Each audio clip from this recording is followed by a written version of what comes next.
Welcome and good afternoon, everybody. I'm Professor Young Kim of KAIST. I have organized this very special and exciting event. It's so-called Talk Concert. It's quite interesting name. And I'm also supposed to do a moderator role in this talk concert event. So the topic and theme today's talk concert is about, welcome, please. It's about R&D status and prospect of generation number 5, not generation number 4, please. Advanced molten salt reactors. So it will be very intriguing discussion and kind of a learning for all of you, I hope. In the molten salt reactor, as many of you understand, a liquid molten salt is used as both fuel and coolant.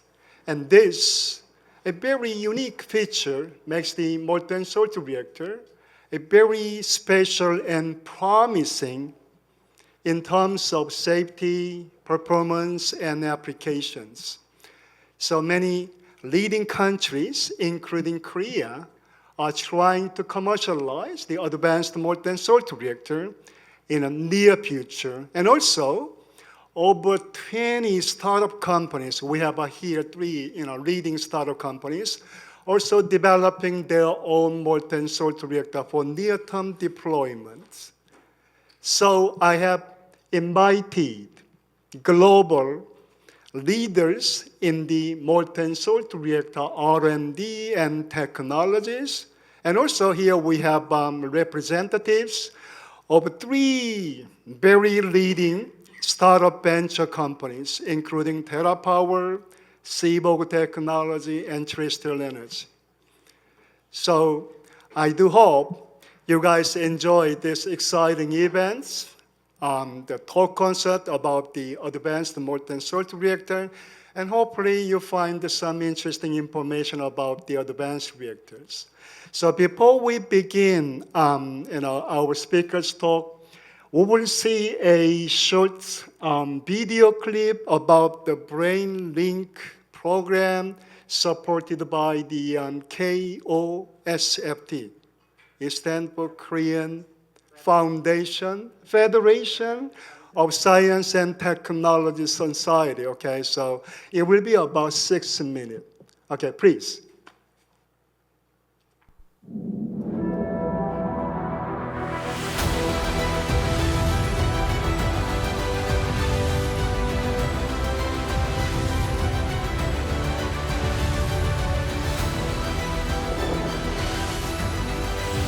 Amidst the world's rapidly accelerating changes and competition, what kind of future are you prepared for? We are chartering a path to the future through science and technology exchanges, bolstered by international cooperation. In this era, where scientific and technological competitiveness is directly linked to a nation's diplomacy and security, the power to overcome such challenges lies in international cooperation that fosters synergy through collective efforts, and from talents who will shape the forthcoming era. The scholars of the world are gathering in Korea. A platform that facilitates exchanges between Korean and international scholars, as well as between seasoned and emerging researchers, is taking shape. BrainLink X Lab Day, organized by the Korean Federation of Science and Technology Societies, aims to be a global hub of talent.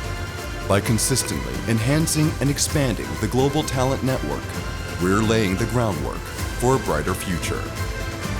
By inviting global scholars, X Lab Day provides an opportunity for young Korean researchers to glean insights from the vast knowledge and experience of both Korean and international scholars, as well as to engage in collaborative research. BrainLink X Lab Day establishes a global science and technology network among overseas scholars and Korean researchers. And in 2022 and 2023, a total of 24 BrainLink XLab Day sessions were held in each technical field, with 787 participants, including 161 from overseas and 626 from Korea, building a global human network. Also, talk concerts, one-day public seminars, were held in collaboration with the 2 nights and 3 days of BrainLink XLab Day to enrich their experience. Professor Luke Pyeong-se Lee of Harvard Medical School, Professor Ji-won Kim of MIT, Professor Andrew Goodwin of University of Oxford, Emeritus Professor Teruo Okano of Tokyo Women's Medical University, Jeffrey Newmark of NASA Goddard Space Flight Center Research Astrophysics, and Professor Dan I. Anderson of Uppsala University.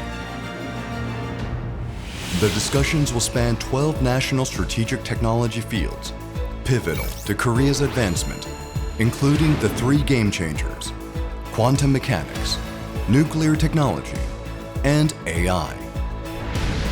The event will see the participation of 40 Korean and international scientists and engineers.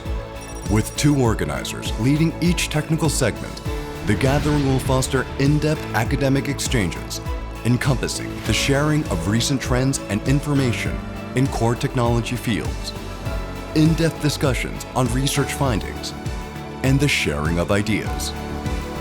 And talk concerts will be held in collaboration with all BrainLink XLab Day sessions.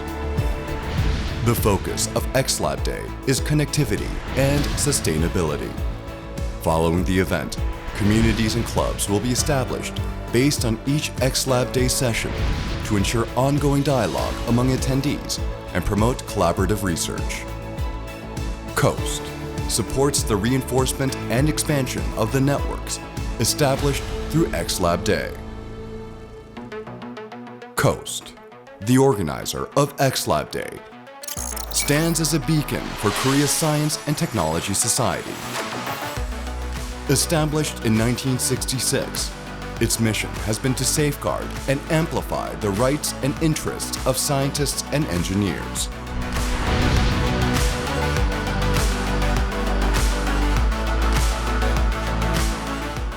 Our endeavors extend to enhancing the public's grasp of science and technology and furthering its development through comprehensive policy research, planning, surveys, and consultations.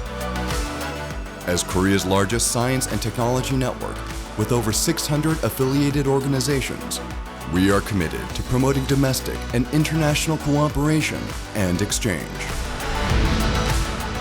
In the transformative era of the 4th Industrial Revolution, where science and technology spearhead groundbreaking challenges, COAST remains dedicated to its role as a facilitator of scientific and technological innovations. 안녕하십니까. 한국과학기술단체 총연합회 회장 이태식입니다. 과총은 사회 참여 확대와 권익 신장을 도모하기 위해서 1966년 설립한 공익법인으로서 과학기술단체 육성 지원과 다양한 정책 연구, 기획, 조사, 자문을 통해 과학기술 발전에 기여하고 있습니다. 저는 2023년 과총 회장으로 취임하여 새로운 도약을 위한 비전 프라이드 코스를 선언하였으며 이를 실현하기 위한 운영 목표와 추진 전략을 중심으로 빛나는 100년을 향해 모든 역량을 집중해 나가고 있습니다. 더 나아가 우리나라가 미래 핵심 기술 분야를 선도하는 기술 주권국가로 자리매김하도록 국가적인 원팀 플레이를 이루는 데 있어 강력한 조력자가 되겠습니다. 대단히 감사합니다. BrainLink XLab Day aims to broaden both domestic and international talent networks and become a global hub of talent. By making XLab Day into an event that scientists and engineers worldwide eagerly join, We intend to elevate Korea's global standing and bolster national competitiveness. Global Talent Hub, BrainLink X Lab Day.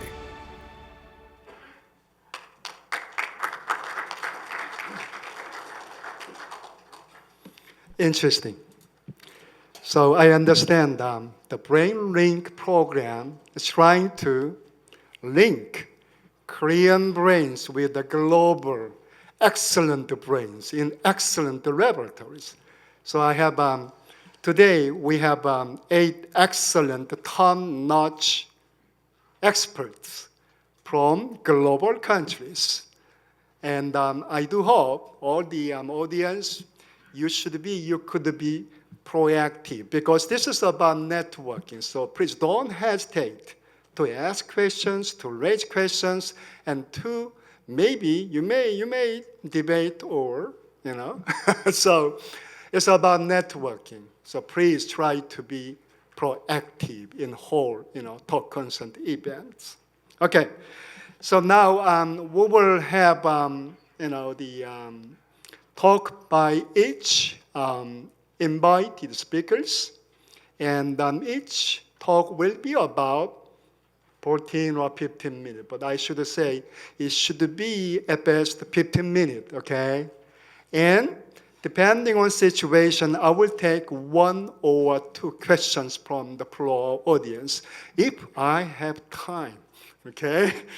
And then we will do Q&A session. So again, in the middle of presentation, after each presentation, you can ask questions. And after all the talks, we will do whole Q&A session. So please, we have about 2 hours to do this. So I think we have enough time. Okay, so our first speaker will be Dr. David Holcomb. Let me introduce our speaker very, very briefly, because we have very busy schedule today. So Dr. David Holcomb, wow, it's a wonderful photograph, right? Yeah.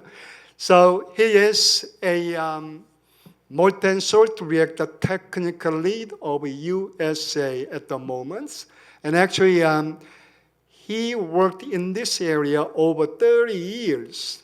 And about years ago, you retired from Oak Ridge National Laboratory.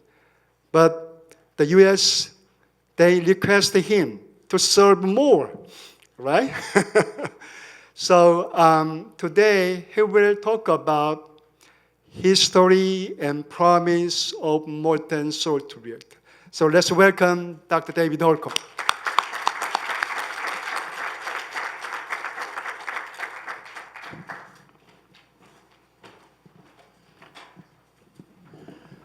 Thank you. First, a quick correction. I am no longer the U.S. technical lead on molten salt reactor. That's Dr. Patricia Pavier. I have retired from that, in that leadership position. As you pointed out, more than 30 years ago, it was my privilege to be hired at Oak Ridge National Laboratory, the place that sort of invented liquid-fueled and molten salt reactors. And they sort of fed me this for quite a while. And because it's now been more than 30 years, you start getting to be asked to give history talks on what was going on, because at least I got to meet, even if they were just in their last years, the real giants who invented the concept of the technology. Though I missed some of them, because the first person suggesting liquid-fueled reactors was in 1944. Lothar Wolfgang Nordheim.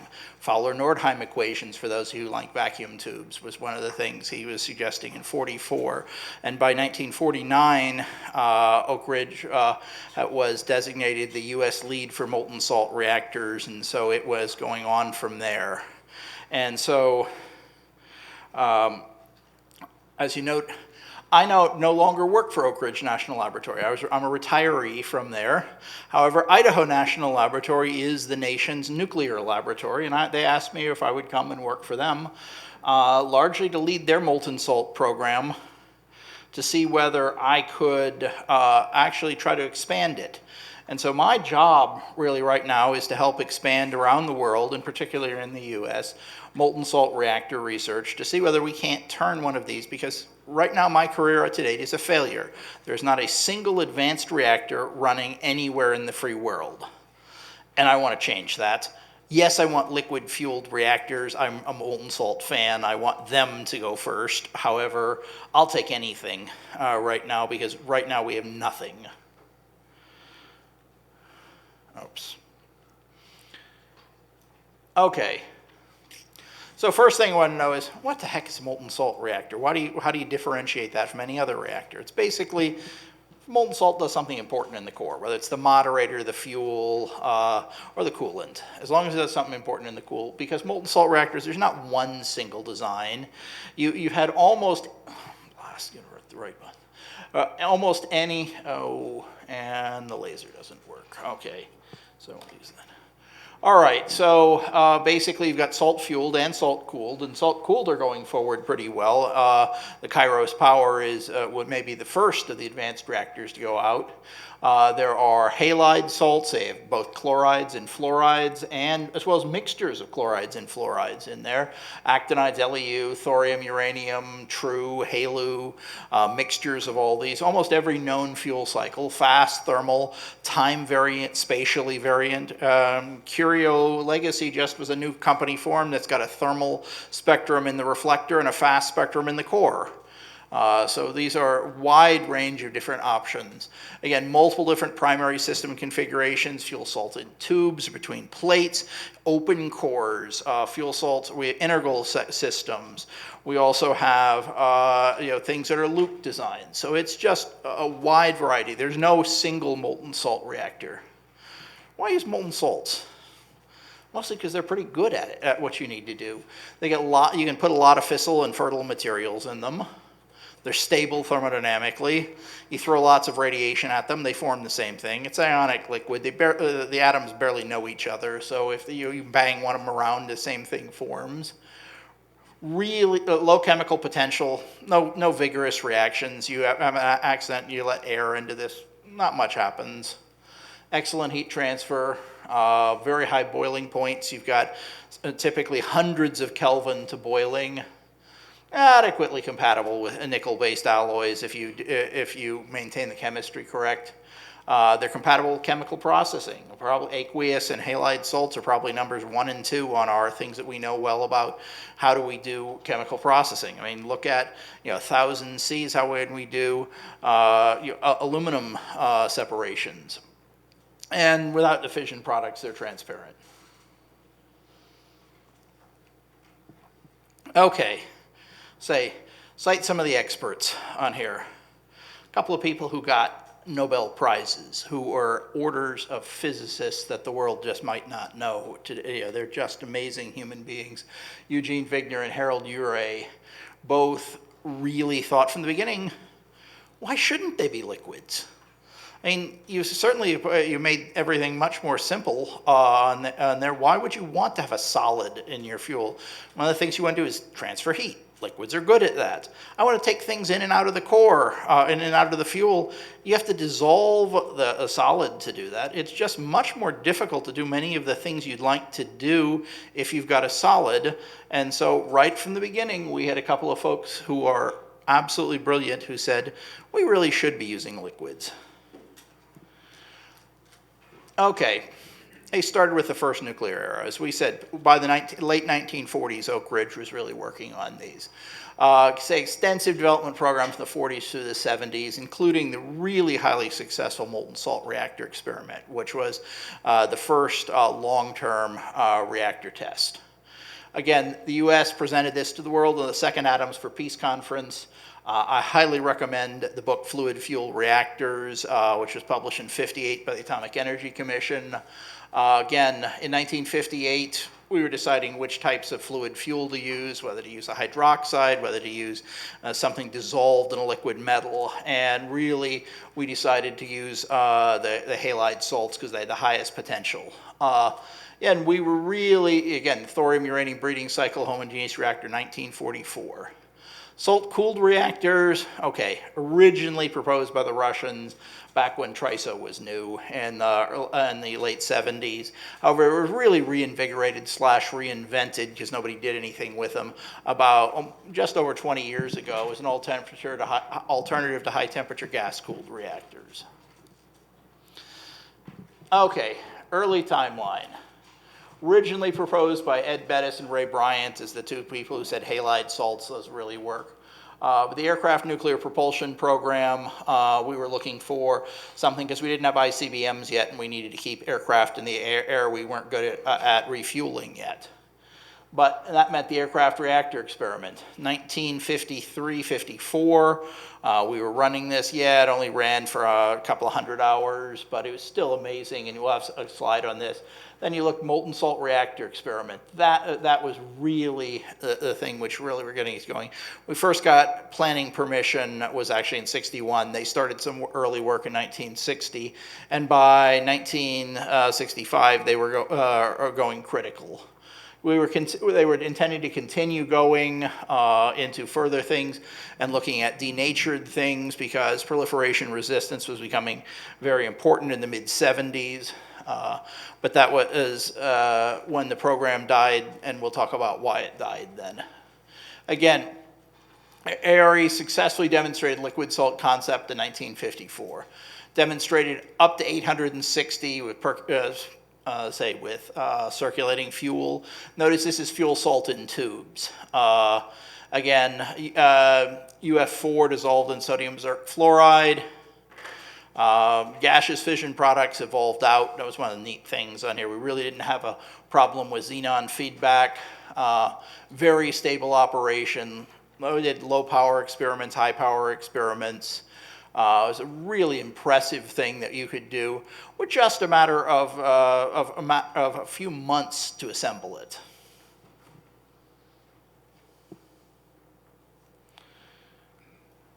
Okay, then came MSRE. First real prototype reactor that was very much intended to run more than just a little bit. So design, and so the timeline of this, design starts in 1960. Construction started in 62. We were first criticality by 65. One of the things is we were running on U-235. It was about 33% 235 there.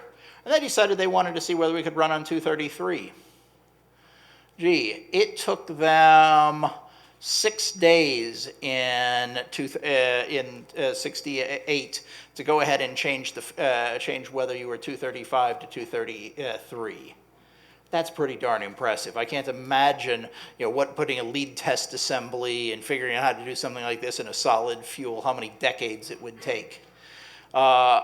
But really interesting things then, it says, MSRE, this is Alvin Weinberg, who's the father for most of this, his comment on MSRE, because prototype reactors never run. They never run well. And so we had the molten salt reactor experiment stands for not only for MSRE, but also the mighty smooth running experiment. So we also had Glenn Seaborg, someone who we thought up enough of to name an element after, to go ahead, and his opinion was, so far the molten salt reactor has operated successfully and has earned a reputation for reliability. If you looked at this on how much it ran, 21,000 hours of fuel salt circulation. You look out along the coolant salt.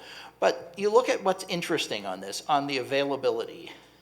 Well, they were trying to do availability. Most of the time they were trying to do physics experiments and do other things. They weren't really interested in this, so the availability wasn't that high. But availability was one of the things they were looking at.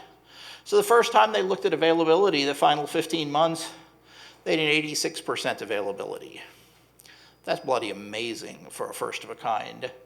Well, then they went ahead and they fixed a few things. Some of the problems, none of these were actually fuel cycle problems. They were things like, well, we actually had the fan on the blower for the cooler, for the air heat exchanger broke. We had some of the mercury switches, we had too much vibration and we were stripping things. These were all things, and they fixed those. So the availability during the final runs with U-235 was 98.6%. I just unheard of. Then we got better at it, even with U-233. And this is harder because it's 100% fissile material, so there's less sort of margin on there.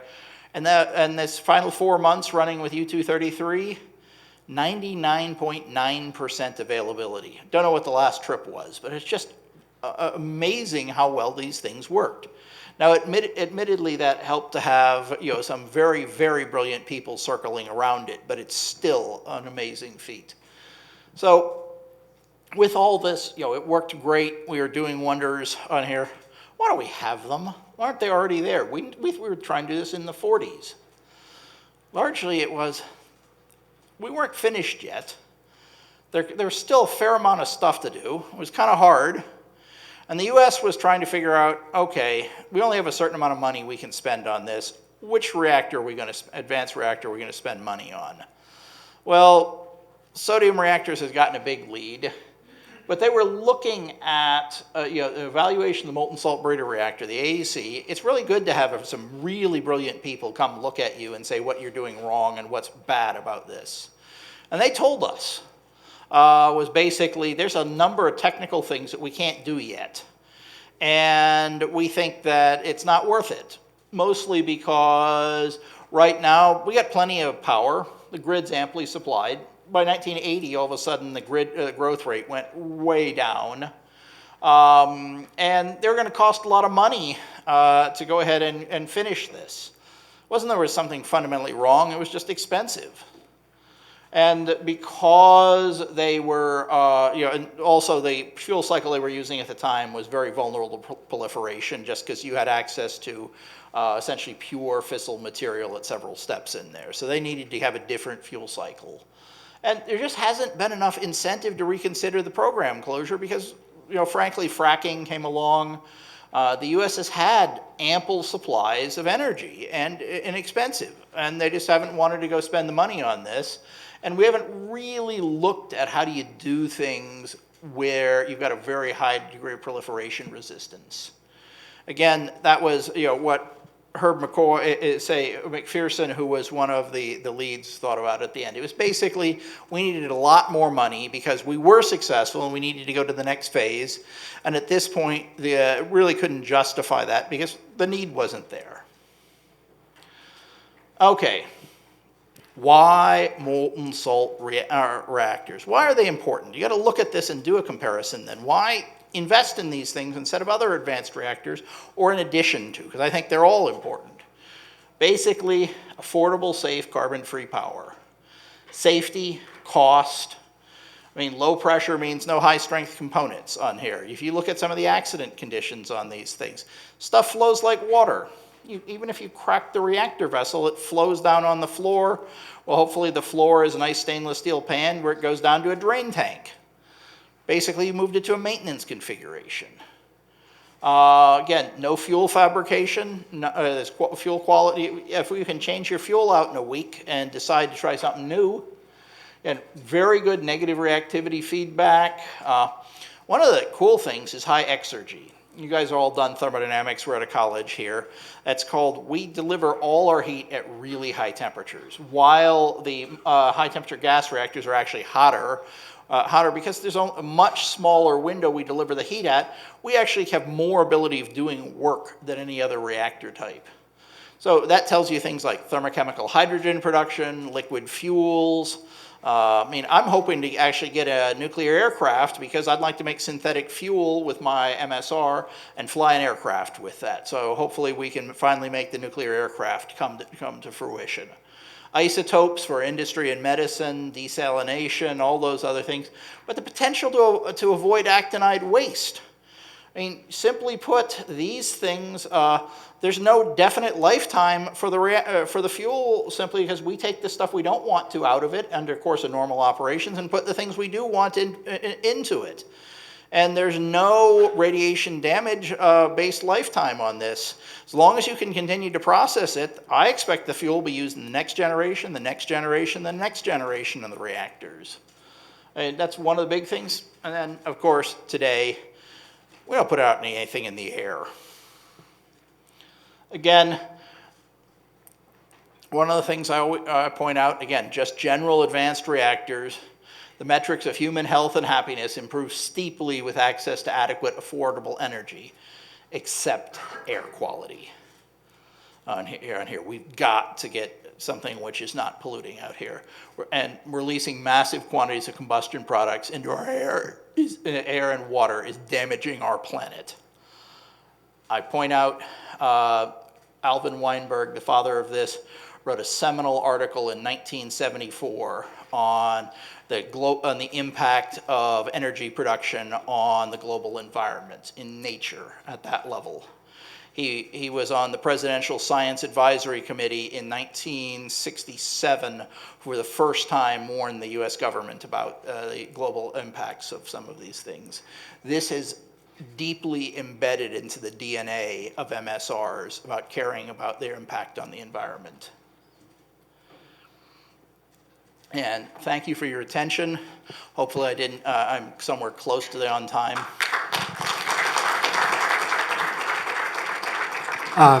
It's perfect timing, but nevertheless, David, we will take questions later, okay? In the Q&A session.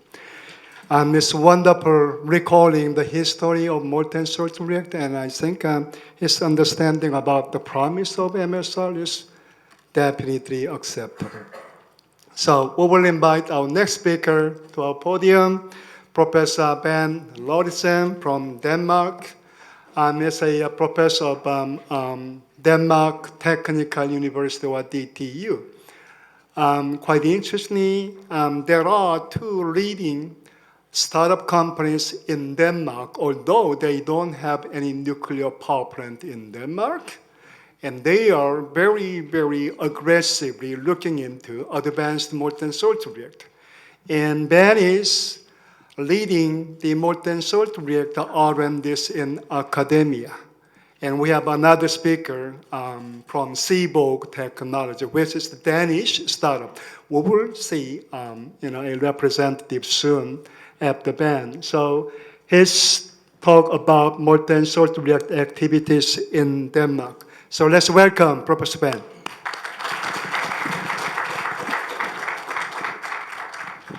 Yes, so thank you very much. And thanks for inviting us for this very nice event, and it's very nice to see so many people here.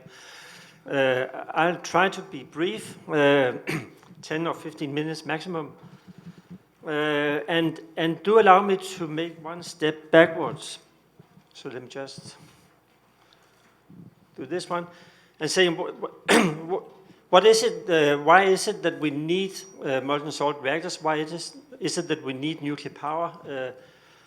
Couldn't we just continue to do what we have been doing all the time?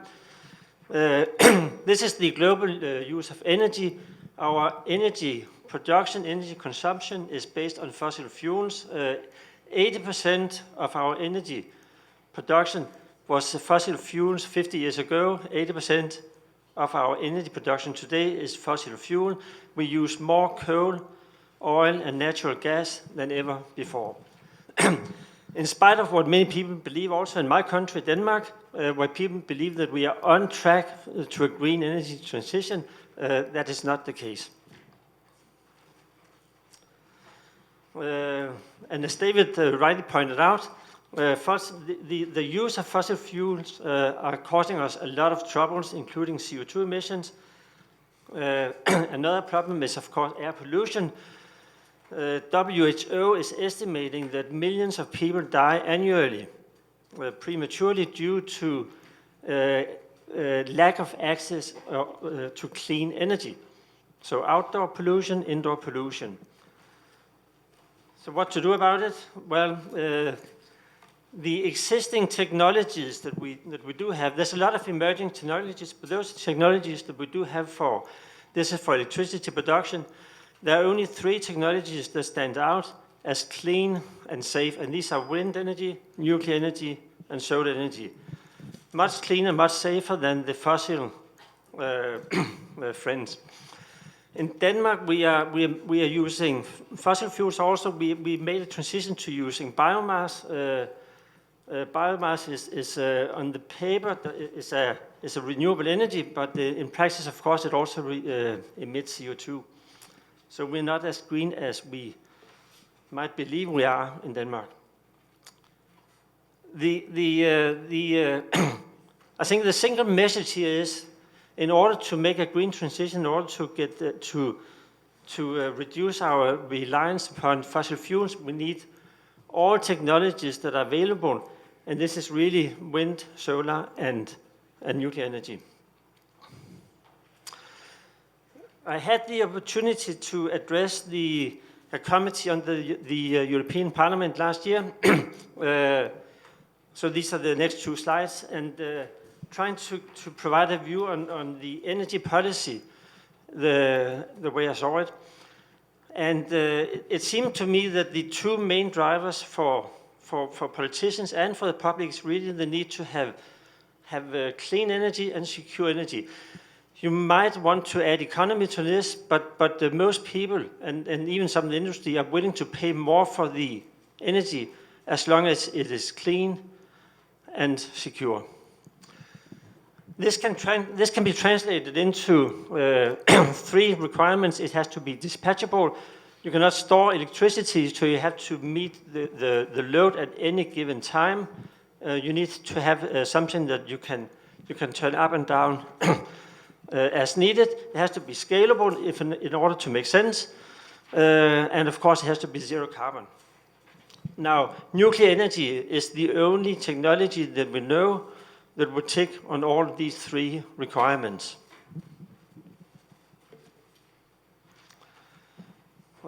So what's not to like? Well, nuclear energy does give clean energy, security of supply, and energy independence. But at least from a European perspective, and I'm not sure if this also is the case in Korea and other places in the world, but from a European perspective, there are important barriers for the deployment of nuclear energy. There's a lack of public acceptance, at least in some countries, and I'm fully aware that this is changing as we speak. Today, people are more acceptant to nuclear energy than just a few years ago. We do have a severe lack of skills in Europe. We have no history of building nuclear power plants for the last 20 or 30 years in Europe. And those few units that we did build or trying to build, they've been plagued by they're running over budget and over schedule and have very, very high unit costs. We do have a severe lack of innovation. I'm coming back to this in a second. And then we have an issue with regulations in Europe.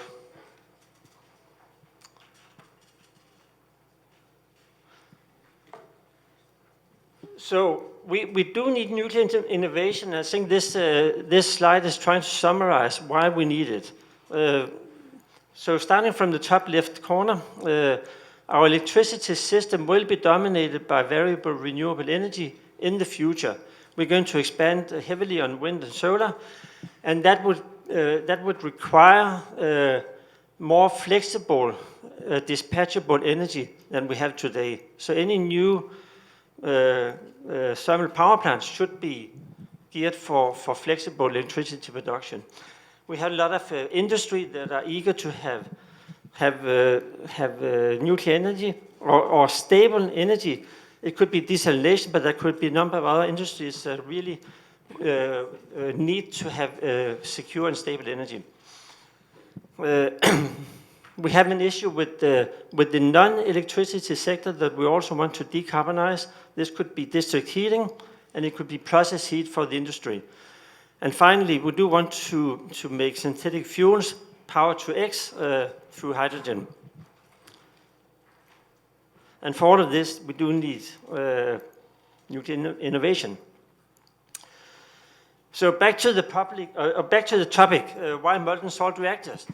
And as David pointed out, there has a lot of promises. We do believe that the molten salt reactors can provide sustainability benefits. There's a promise of improved safety. I'm not sure we can take this for granted yet. This is why I have a question mark. It still has to be proven, has to be demonstrated. The regulatory bodies have to approve that safety is actually better than the safety, or at least at the level of safety of Generation 3 reactor systems. But we do have increased fuel utilization due to the fact that we're talking about liquid fuel. We will have significant load following capabilities, which is going to be important in the future. And finally, the high temperature would be ideal for process heat for a lot of industries requiring this. And then the last question, will they become cheaper? Well, there's still a question mark. It has to be proven.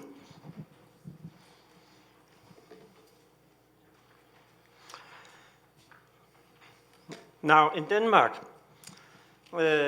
as Young-hee Kim pointed out, we have two startup companies in Denmark, Seaborg Technologies, Copenhagen Atomics. I know that Andreas Schøfeldt, CTO of Seaborg Technologies, will tell you more about this company, so I will not say so much about these two companies, except that they are both developing small modular reactor type of the molten salt reactors intended both for electricity production and power to X. Now, DTU, the Technical University, we are also engaged in research on molten salt reactors. This is really the focus of our nuclear energy research at DTU. It's a small field, so we need to focus, and we focused on molten salt reactors for a number of reasons. First of all, the very intriguing complexity of molten salt reactors. We have the need for the liquid circulating fuel requires us to develop codes and models for the coupling of the traditional reactor physics, that's neutronics, thermohydraulics, and chemistry. We have the need to verify and validate the code against the experiments. We need to use them for safety analysis to demonstrate the safety both on the normal operations and during accidents. We have an extremely complex fuel salt chemistry because we dissolve half the periodic table inside the fuel. And we do need to map all the properties of this fuel. And finally, we have the issue with the salt-containing materials, corrosion, erosion, you name it. Now, all of this really calls for interdisciplinary research, cross-disciplinary research, coupling chemistry, physics, and materials. And you might want to add instrumentation. And this is why a technical university like our university may be very well geared to attack exactly this kind of problem because we have all of these competences. Yes, I believe I kept it to 10 minutes approximately, so thank you very much.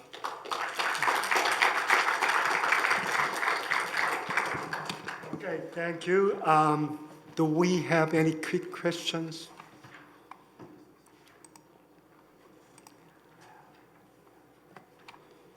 So let me ask you, Ben. So you put a question mark about the safety, improved safety in molten salt reactor. Can you comment a bit more? Yes, well, as David pointed out, there are obvious safety improvements because you have a system under low pressure, you have excellent efficient product, the retention capability in the salt. But whenever you have new technology,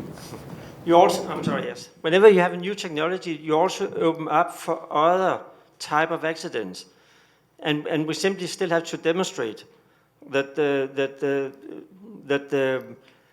some of these. Well, we make improvements. We are fully aware of this, but we have to make sure that the entire technology does not open up for other possible accidents that might reduce the safety case. Okay, I think we will do some more Q&A in the after all the presentations. So thanks again.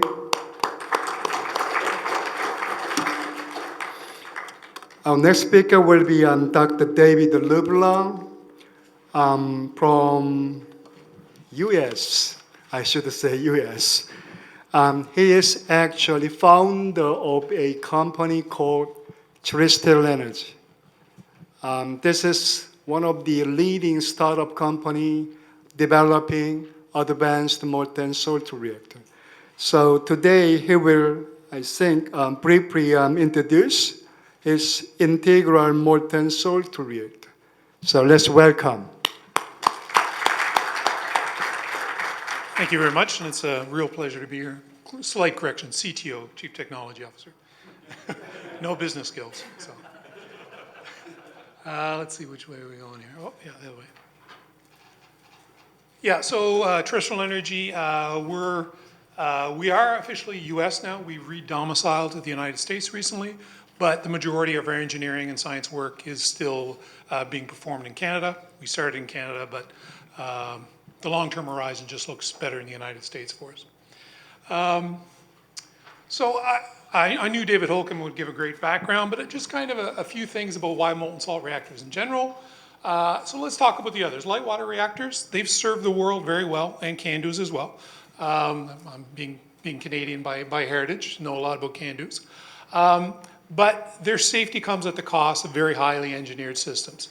Very high pressure operation, that drives cost upwards. You have to maintain water flow to the core and all potential transients.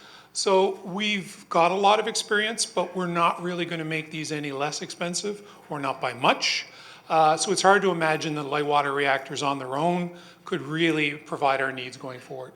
Then we're into the generation 4, the advanced reactors. And I'll just say a very few things, like the most common are gas-cooled reactors, sodium-cooled, and lead-cooled. Haven't been as much experience, but they're kind of a lot of interesting work. Very good concepts, but they were all really developed originally for different missions, either for enhanced safety, as in the case of the gas-cooled, or to breed their own fuel, the uranium-plutonium cycle, as the case with sodium or lead cool. So they didn't really have cost innovation at the foundation. So in general, they tend to be lower power density. Like the fast reactors, you think of them as these tiny cores. The cores are small, but the reactors themselves become actually quite enormous, either full of sodium.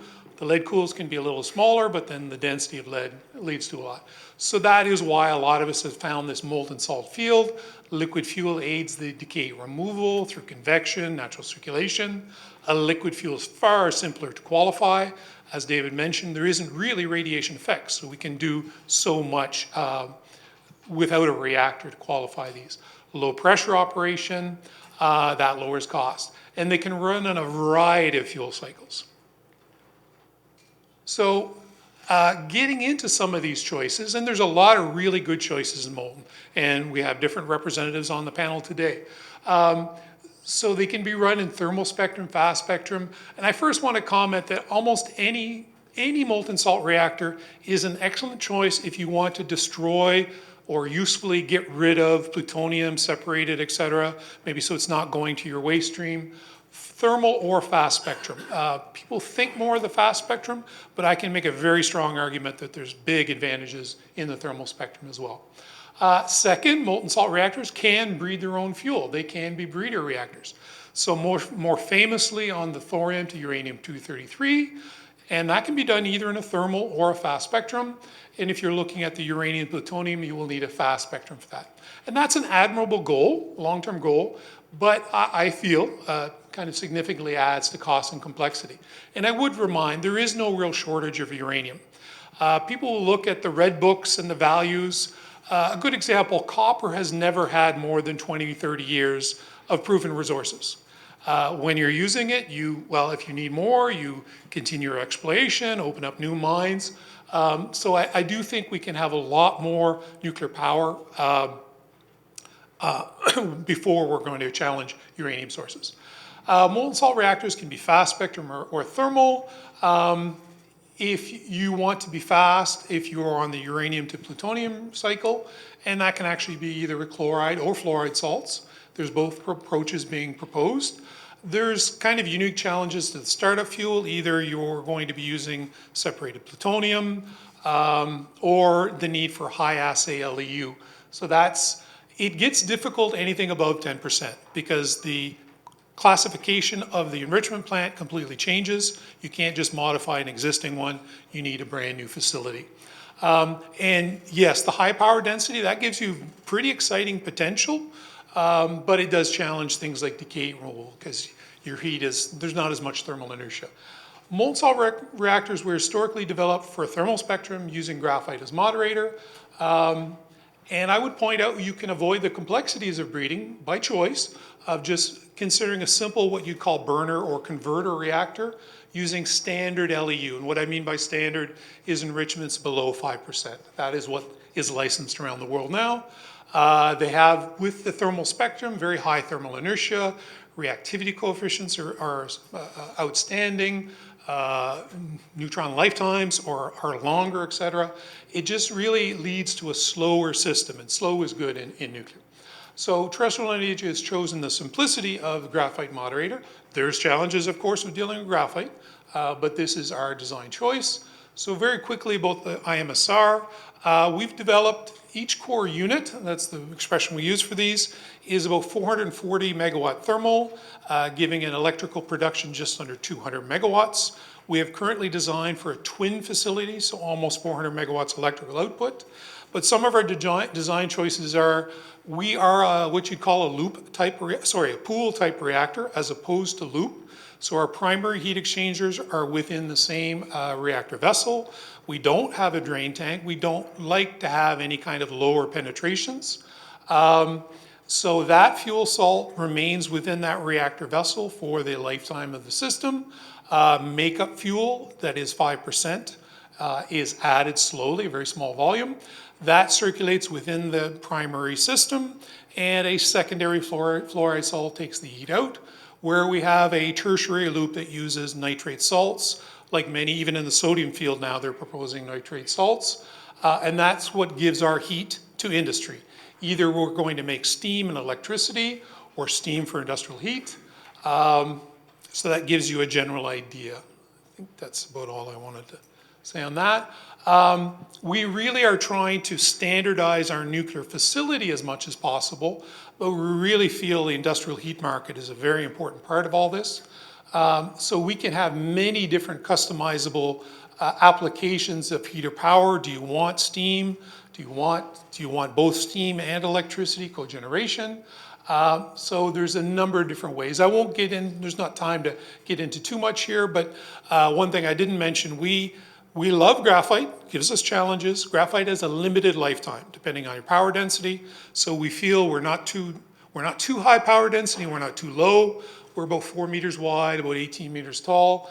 But we give ourselves a power density that'll give us about 7 to 10 years lifetime from the graphite.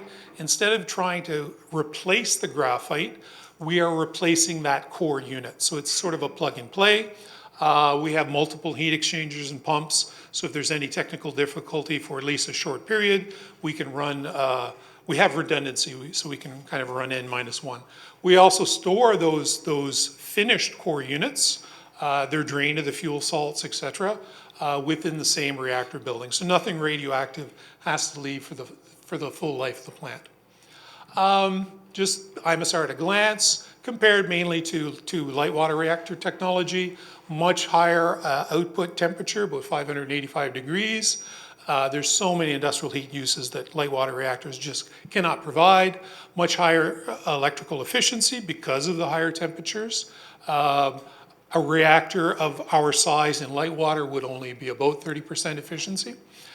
We feel we can deliver in furnace about $6 per MMBTU, very competitive with natural gas.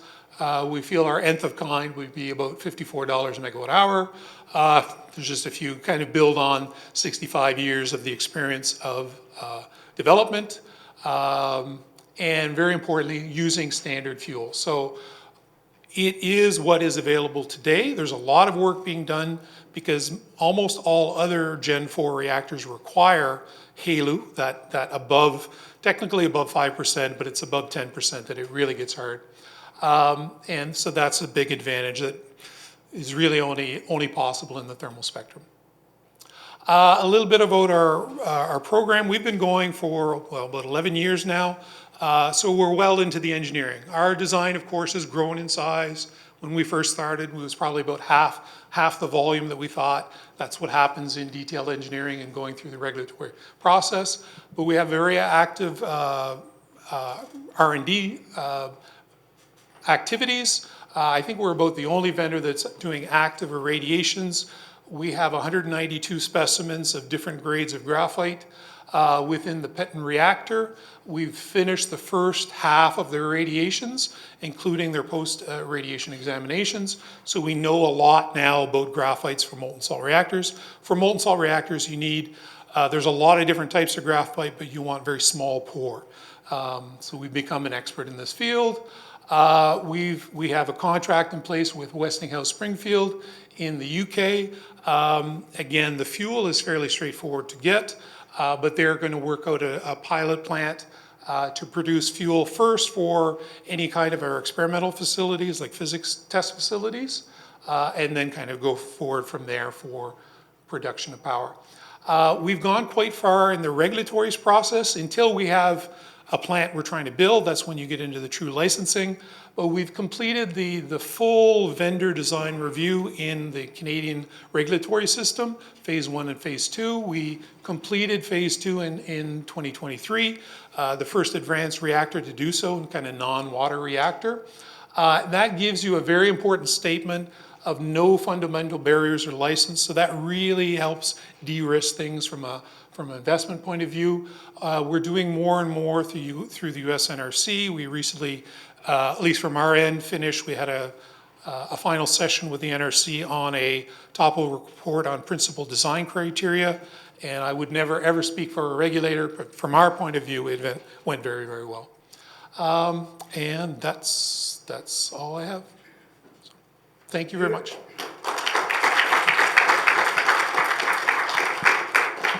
So, are there any quick questions?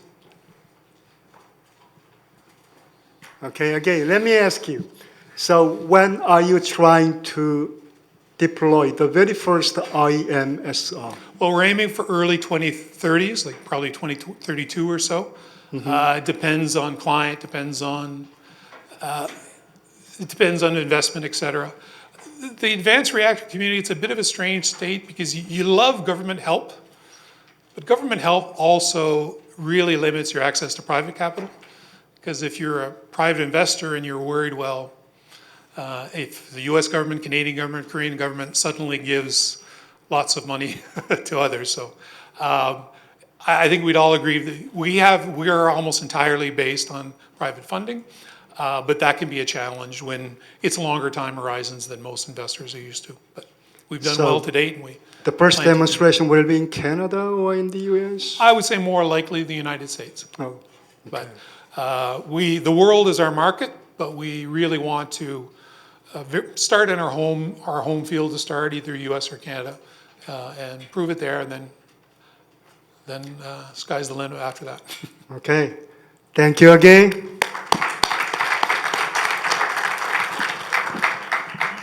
Our next speaker will be Dr. Jeffrey Latkowski from TerraPower, US.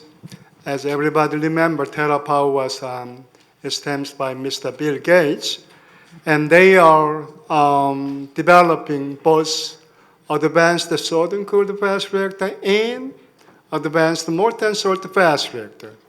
So Dr. Jeffrey Latkowski is the Senior Vice President of TerraPower. He's in charge of molten chloride fast reactor. So let's welcome him. Thank you. I'll jump right in. I'd like to share with you today a little bit about the molten chloride fast reactor. This is a CAD cartoon from about 2019, but what I really wanted to emphasize, and a number of previous speakers have noted a number of these items here in blue. I'm not going to read them to you, but there's an awful lot of potential for molten salt reactors, and there's of course, as David mentioned, a variety of flavors of them. All of them I think we want to support, and we think they all have a lot to offer. We've particularly focused in on the fast spectrum and a chloride, and that basically we started work on the MCFR in early 2013. And what I really want to emphasize here is you've seen a lot of CAD pictures. What you need to see is a lot of hardware. So like I said, spring of 2013, we started work. We were working with uranium salts in the laboratory 6 months later. So we've been doing that for over 10 years now, and you need to see that when you go to partner or invest in a molten salt reactor startup company. You need to see that they're doing real things with real materials. And of course, it's always worse than you think it will be. It takes more time and costs a lot of money. These are just some examples. Not going to go through them in great detail, but coolant salts kind of represented in the middle here.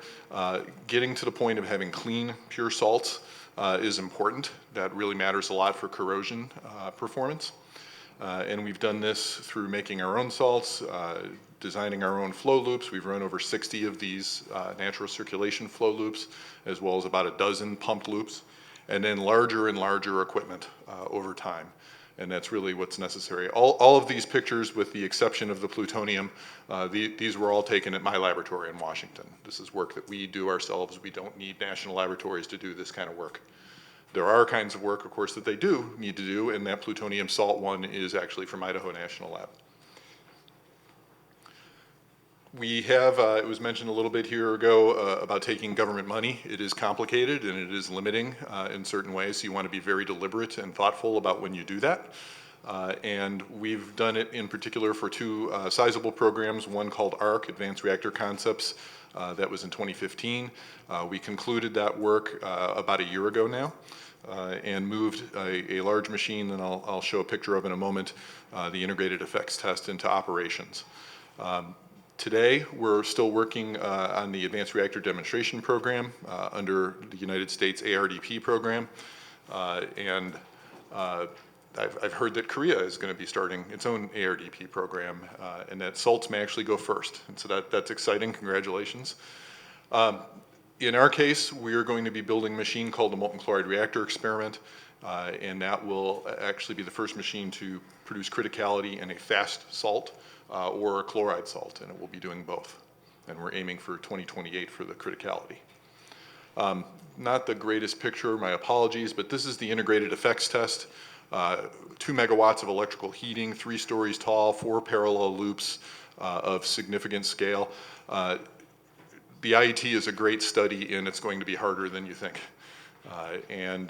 We were hit pretty hard by supply chain in the middle of doing this, as COVID, of course, had its way with us. And interestingly, things like pumps and heat exchangers that you would think would be hard, those were fine. We had troubles with things like data cards for control units and things like that, and they caused quite a bit of delay. You can see a whole collection of partners here. Very importantly, Southern Company has been a partner now for over a decade, and they were the prime on this award.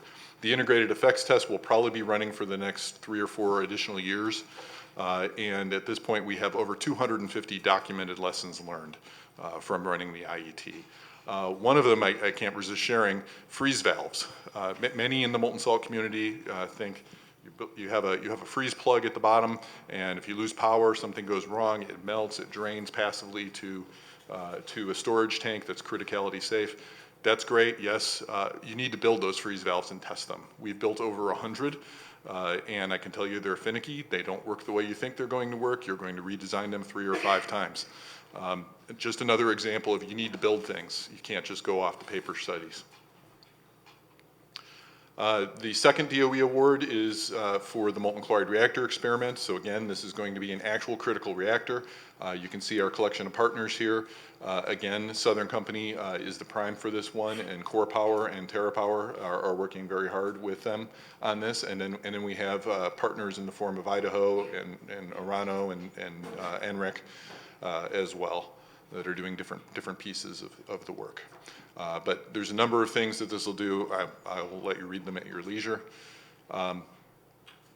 The McCree will be built in the facility used to be the Zipper Cell, Zero Power Physics Reactor, and it's been renamed to be Lotus, and David can probably remind us what that stands for. I think the testing in the US are the last 3 letters. I can't remember what the first 2 are, but this is where it's going to be. And this Zipper Cell, we've recreated this in Bellevue, Washington, in Everett, Washington, including the pit, and we're going to be demonstrating that we can build the machine in this confined space. That will be, we'll be operating a machine called the McCree mock-up, which will be a full-scale electrically heated version of it that only works with cooling salt.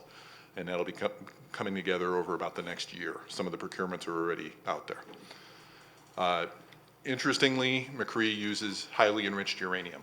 It's one of the things that historically the reactor development programs have done. You go with HEU, you get to build a nice small thing, and that helps in terms of environmental footprint as well as funding, and that's the approach that we're taking here.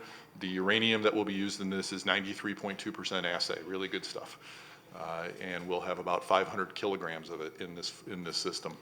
The core itself is about this big in diameter, so nice small machine.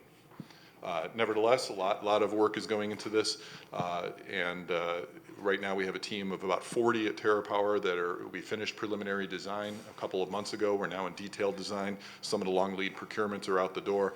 The mock-up is really now the focus for the next year, and exciting times.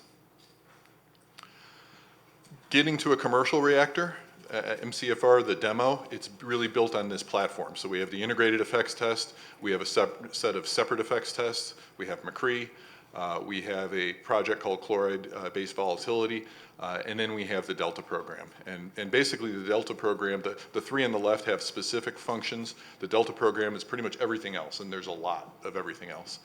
And here are some examples of those technical areas that simply aren't covered in the others. McCree, for example, doesn't even have a proper heat exchanger, doesn't need one. It operates for a short period of time, it heats up, then you let it environmentally cool. There's no need to develop a heat exchanger. The integrated effects test does have a heat exchanger, but it's only 150 kilowatts, whereas we want to go to something like a 50 megawatt heat exchanger for the demo. So of course you need to develop those larger components. Pleased to say we've got a collection of partners providing private funding for the Delta program, and that actually includes Hyundai, Korea Shipbuilding and Offshore Engineering, one of our relatively new partners for about a year now. So I'll just go back to where I started and close with this. A lot of potential, but again, really want to emphasize you need to build things. I think our next speaker will appreciate that comment. And in order to cash in on this potential, to actually show that you can make it into a reality, it's important to build things. So, thank you.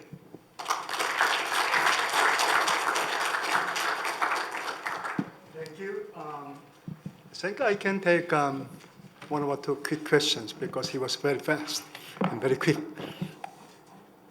Any questions for Dr. Jeffrey Ratkowski? No? Then I will, okay, Andre. Our 15 was right. The rooms. What is we saw the picture, but I missed the information. You said there are 4 rooms. What is the volumes of 1 or in all there? Total volume is about 1,600 liters. 1,600 liters.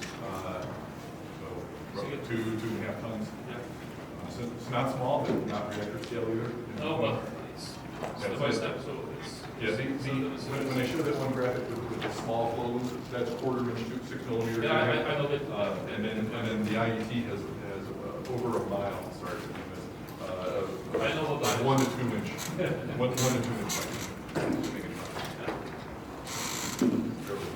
Oh, okay, please go ahead. Yes. How much HALEU do you need for? How much HALEU? Yeah.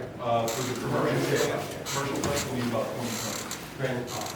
Okay, So you're collaborating with Morata for the, are you collaborating with Morata for the? We are collaborating with anybody. Anybody. Who can provide the checkers. I think my boss, TerraPower CEO, recently had a LinkedIn post about having run to South Africa. I was there last December. So, Gramaton, Centris, Renko, ASPI, everybody that we can find. Okay, great. Yeah, good to know. It's a key issue. Okay, that's it. And I will say, Arano as well, and there are, as was mentioned earlier, there are alternative fuel options. Just a quick question. Is there any LCOE value for this liquid? Question was, is there a targeted LCOE value? Yes, and we modeled it, and I don't believe the numbers yet, you shouldn't either. But what I'll say, when, that first graphic of the cartoon graph model, that was from the 2019, and it was suggesting a little under $60 per megawatt hour, and a couple $1 billion capital cost overnight per plant, including fuel. What I use those numbers for is motivation. Are we working on the right problems? What are the things that dominate the cost? Work on those more, reduce the uncertainty. I don't need the bottom line number yet. Like I said, you shouldn't either until we build real things. Okay, thank you very much again. Next speaker will be Dr. and Professor Rusty Powell from Abilene Christian University, USA.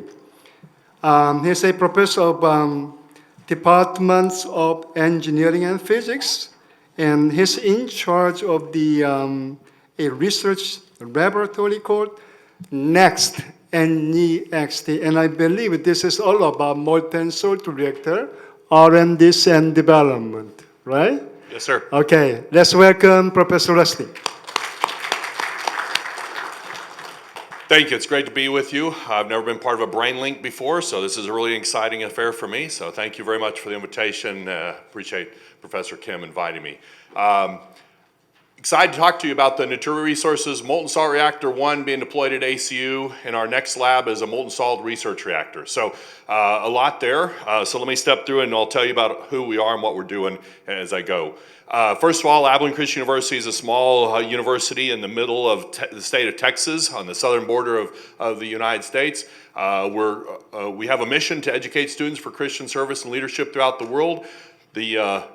The main campus is in Abilene, Texas, which is a pretty small city of just over 100,000 folks, but we are growing, and the enrollment's growing, but more importantly, the quality of the university is growing. And this program I'm going to tell you about is just one example of how the opportunities there are really growing.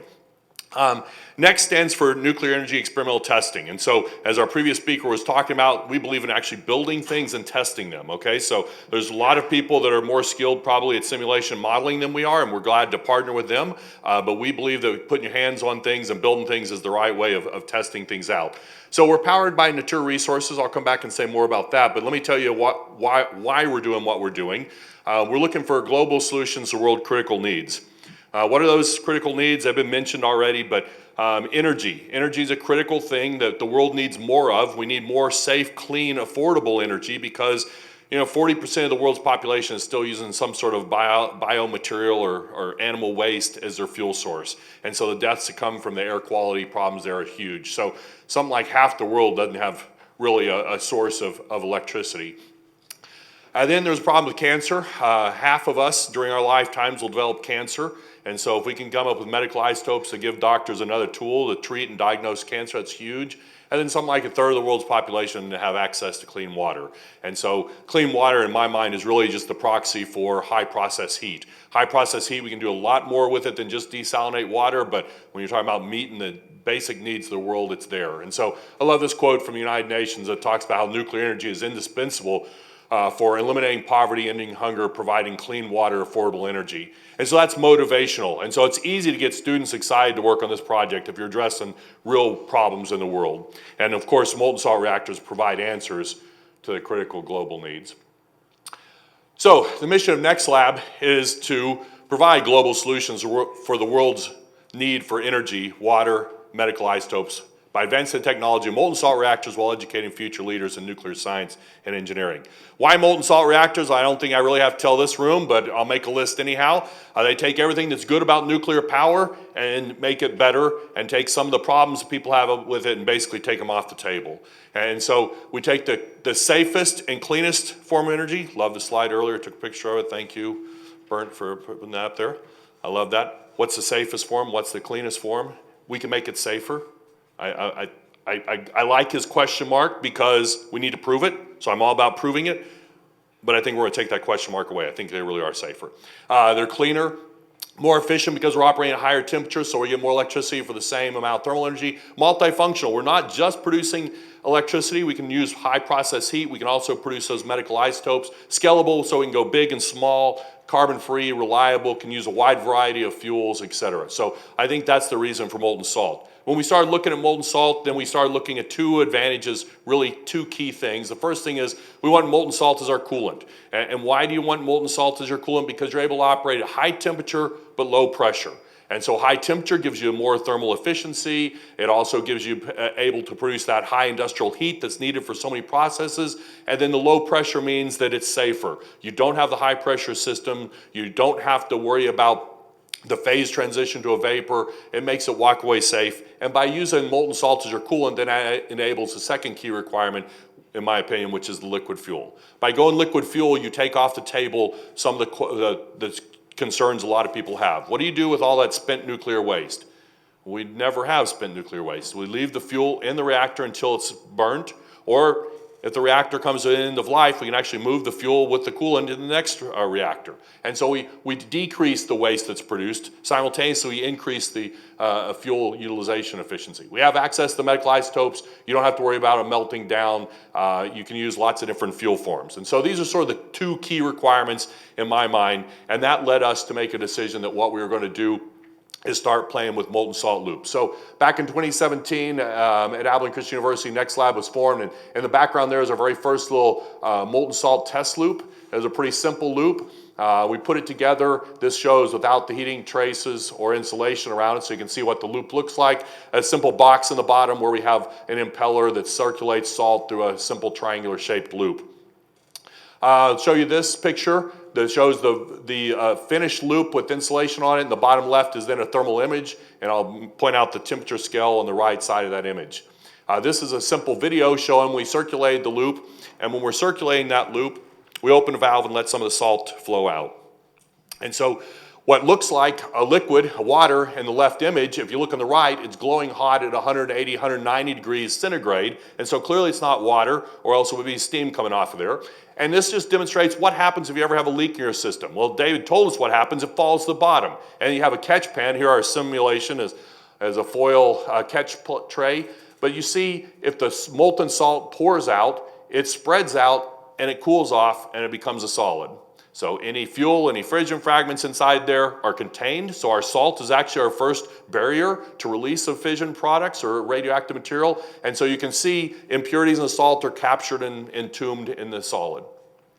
So that's a key feature for work in the lab.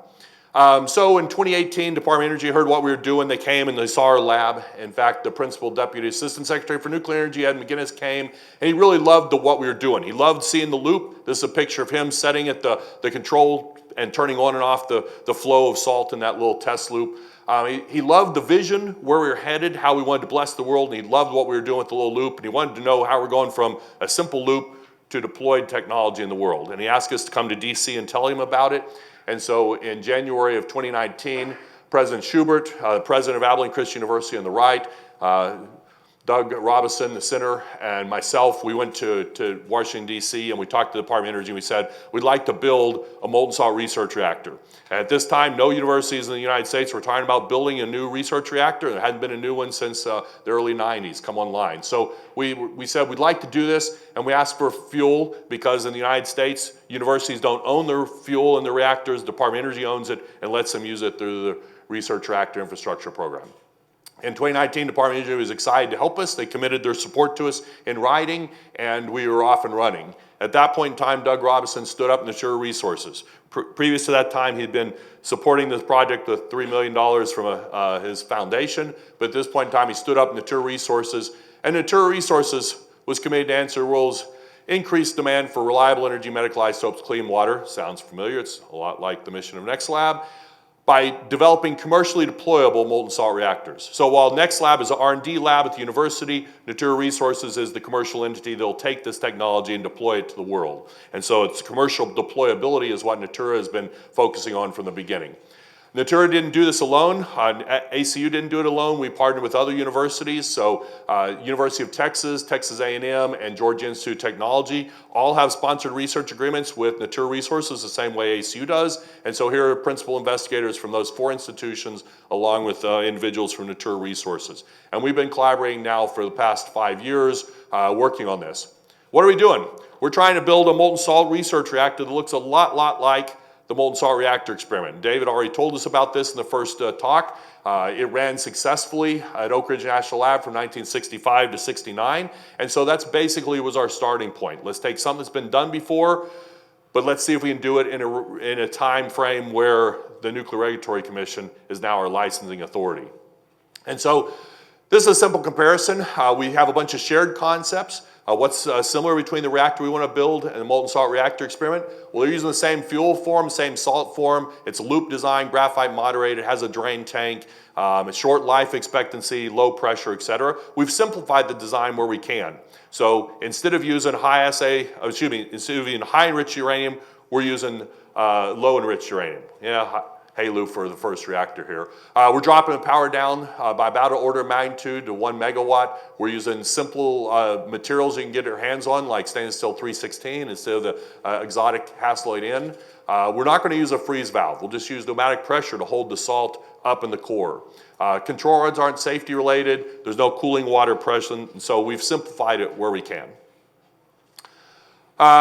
So this picture on the right is our cartoon of the reactor we're planning on building. In the center is the core, and the core is essentially a stainless steel container with a whole lot of graphite inside of it. The fission happens there, the salt warms up, leaves the core, moves up through an impeller, through a heat exchanger, and cooler salt comes back to the bottom of the reactor core. There is a drain tank here, so if you pneumatically open the valve, a simple air valve, and equalize the air pressure at the top and in the drain tank, then the salt will fall down in the drain tank. So our salt barriers are barriers to the fission fragments and the fuel that's in the salt. The salt is this first barrier, and then you have this primary containment fueled loop, and then outside that is what we refer to as our reactor thermal management system. This is our stainless steel catch pan wrapped in insulation and internal shielding, so it's essentially an oven. And outside that oven, the whole thing is in a pressure-tight boundary that is our reactor enclosure. The whole system is low pressure. It shuts down via drain, so we shut it down not with our control rods, by simply removing the fuel from the core, and it's passive heat removal during a shutdown, so there's no need for off-site power or anything like that in case of a loss of power. We have done beyond conceptual designs. We finished the conceptual design several years ago and submitted our construction permit to the Nuclear Regulatory Commission. Teledyne Brown helped us do some front-end engineering design work, and you see it here in our reactor enclosure.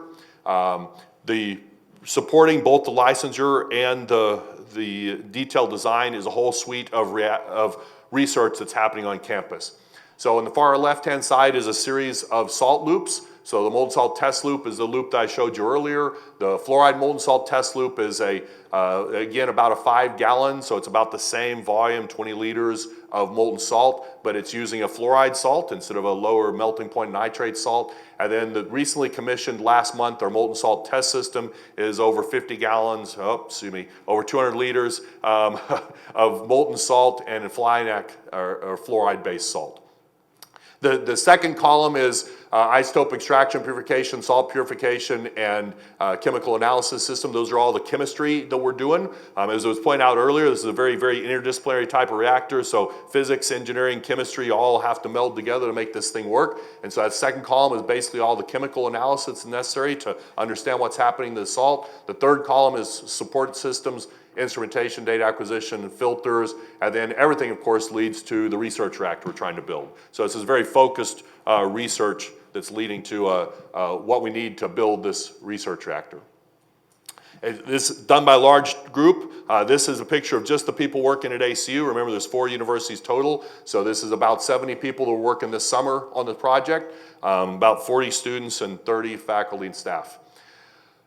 Our work with the Nuclear Regulatory Commission has been going very, very well. We submitted our construction permit 2 years ago, and just in the last year, we've had both Chair Hansen and Commissioner Wright come and visit our lab. We've had the third commissioner is scheduled to come next week to our lab. We've been invited multiple times to the NRC headquarters to speak to the commissioners. In February, talk to them about advanced reactor deployment, how they'll support the work that's being done there. We've answered over 300 questions. Mostly those are just audit questions, a couple RAIs. Our environmental assessment was finished earlier this year with finding no significant impact, and our construction permit approval is expected this month.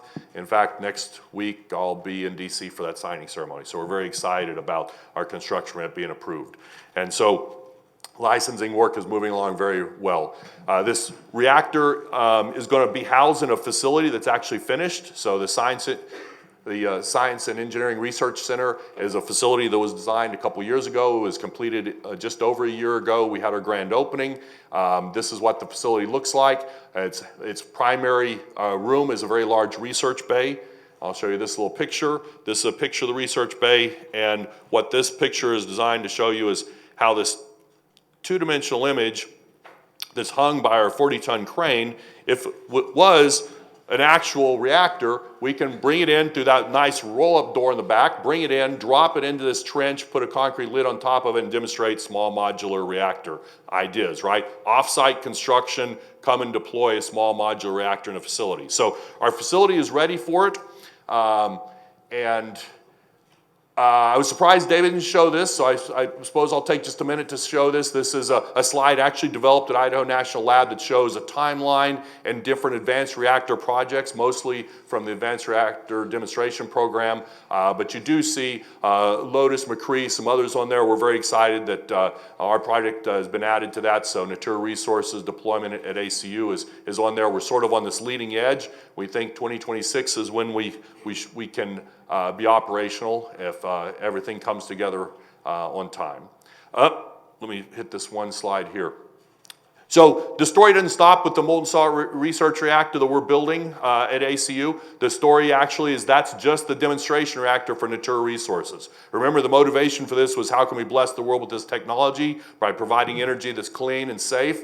And so what we're doing with the MSRR and its deployment by 2026, that becomes the demonstration reactor. So again, you build it, you collect the data, and then you scale up to commercial size.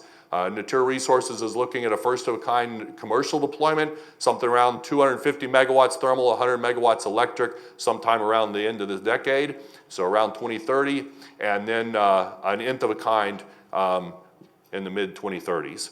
But that's the commercial deployment plan for Natura Resources that is going to take the data from this first reactor and then scale up to commercial. So very, very much like what we just heard about, what we're building here is similar to the McCree for TerraPower. So the Natura Resources Research Alliance is leading the way in the molten salt reactor development and deployment. ACU is licensing the first advanced university research reactor in the U.S. through the Nuclear Regulatory Commission. ACU has completed the Science and Research Center to house the molten salt research reactor. We're on a path to be the first operating advanced reactor in the U.S., and Natura is positioned to be one of the first commercial reactor vendors capable of deployment. I appreciate your time. I'm happy to take questions.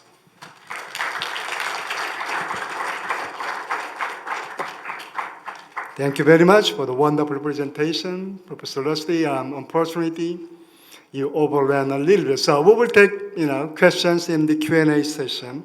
I believe there are many, but I do hope you got the construction, permission this month. Okay. Our next speaker will be Dr. Andre Benes. He is working at European Union Joint Research Center in Germany. He's a portfolio leader. I believe he's a molten salt chemistry expert. And today he will talk about JRC role in the EU molten salt reactor program. So let's welcome Dr. Andre Benes. So thank you very much, first of all, for also giving me the opportunity to be able to present in next maximum 15 minutes a couple of slides about our institute and also our role where we can be useful when it comes to a molten salt reactor R&D. So I would first start with to give you in 2 slides a bit information about JRC. So JRC stands for Joint Research Center. It is one of the European Commission Directorate General. It is located across Europe. We have different we call it directorates, but you can also understand it's like institutes. So we have, of course, headquarters in Brussels, but then we have, let's say, site in Petten, in Gale, so Belgium, Netherlands, or Netherlands, Belgium, in Seville, in Spain. We have 3 sites, or 1 big site in Ispra, but three institutes located in, so that's in Italy. And then we have 1 in Karlsruhe. So the Joint Research Center doesn't do only nuclear. It addresses a lot of different research domains. But when it comes to nuclear, where also molten salt reactors, let's say, belong, the sites, let's say, cut down into 4. It is Petten, Gale, Ispra, and Karlsruhe. And Karlsruhe is the only purely nuclear site. This is also where we do all the field studies on advanced reactor systems, and that includes, of course, the MSR. So you have also different activities related somewhat to advanced reactors, and also recently more exploring towards molten salt reactor technology. So you have reactor safety in Petten. We have accelerator, so nuclear data and measurement standards in Gale. In Ispra, we look more into safeguards and non-proliferation issues. And in Karlsruhe, as I said, it's mainly about safety of nuclear fuel cycles. It's nuclear science of innovation for energy and health. So we look at different portfolio or aspects of nuclear, and we have also nuclear safeguards and security.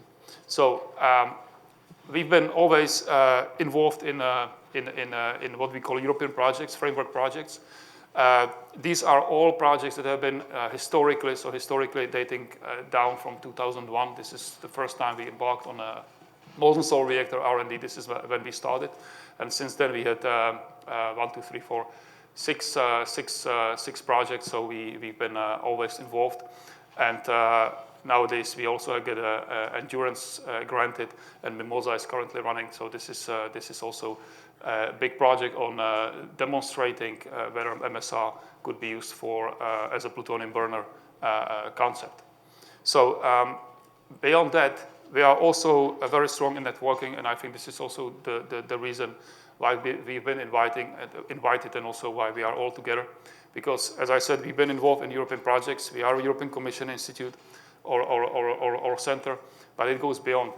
We have these framework projects where we participate, but we have also direct member state support. So member states are those in EU, but we have also international collaborations through Generation 4, through OECD, so NEA agency, also IEA.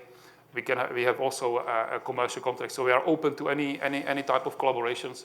If you look at the commercial contracts, you don't see only European companies. We have also a Canadian-American company, Terrestrial Energy, Dave LeBlanc, sitting with us. We've been working with them.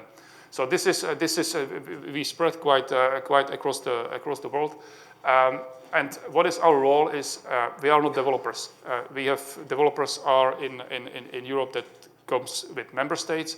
It is not, let's say, policy of European Union, and it goes with enterprises. So we are not enterprise, but what we do is to facilitate the R&D, MSR R&D in Europe, and to give, let's say, support where needed. So what support can we give? So the support is mainly related to being able to handle, in principle, any radioactive material in our labs. So I could take spontaneously one of the slides that Jeff was saying, that he showed this lab in TerraPower using uranium salts, but when it comes, for instance, to plutonium, it is more tricky. You need extra license, you need to have a specific infrastructure, safeguards, and everything in place. So we have this in Karlsruhe, and therefore we can work with any radioactive material, in principle, any radioactive material. So when it comes to MSR, what are our competencies? So I kind of summarize it in different kind of bubbles around.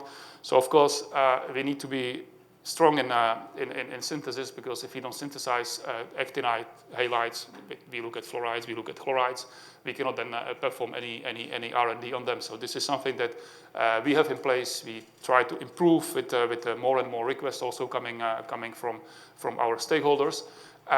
So you see some examples that we can really synthesize in very pure state, and this expands also into chloride family nowadays. We perform, we also, related to that, synthesize fuels for irradiations. We have also several facilities in our institute where we can do post-irradiation examinations, so this PIE. So this is also something where we are active. Then where we are very strong is measuring different thermophysical properties. I think this is one of the key to be able to determine properties of any fuel that you can imagine. Nowadays, it is more or less like we have each designer of reactor carries a bit different composition of the fuel salt. So you have really big fleet of salts where the properties matter and they need to be addressed. So this is what we do. We have also done group on reactor safety, and we developed this thermodynamic database. I will say just 1 or 2 slides on that a bit later on. So I think I can be humble. We, let's say, became one of the reference centers when it comes to properties, when it comes to the property determination for molten salt reactor fuels. So if you look at a bit what facilities we have, so as I said, we have a variety of fuels. So this is just one of the picked phase diagram, lithium, thorium, plutonium ternary system or pseudo-ternary system. So if you would say the point is my fuel composition because it has low melting point, enough plutonium to being fissile, but not huge quantities. So then we can take that composition and then measure properties. So you can see some examples. We have a facility to measure thermoconductivity. It is all shielded, so it's also actually one of the PIE, post-irradiation examination facility, that we can offer. We have densitometer to measure densities. Recently demonstrated on series of plutonium trichloride salts. This was done also in collaboration with Orano. We have a strong group in electrochemistry. This is actually coupled with the glove box that is also used for synthesis of the halides. It's also not the best resolution picture, sorry for that. Then we have series of colorimeters to measure melting points. We can also quantify the heat of fusion. I think this is also very relevant for economics and the general cycle of the fuel. Then we have quite a unique facility, which is Knudsen cell facility to measure vapor pressures. So this is to determine vapor pressures and towards high temperatures also to extrapolate boiling points. But what we also use this for is to look at, for instance, fission product release. So we mix fuel with different fission products, and we look whether the fission products release at certain temperature. Are they more volatile than from oxide fuels, which are commercial fuels nowadays, or is it less volatile, or how specific it is to different fission products? So this is what we perform too. So this is directly safety relevant, I think, without doubt. We have also heat capacity determination by a different set of colorimeters. So you see that let's say the portfolio of properties is pretty large, and combining this with the nuclear facility and the license we have, it provides, I trust, highly relevant data.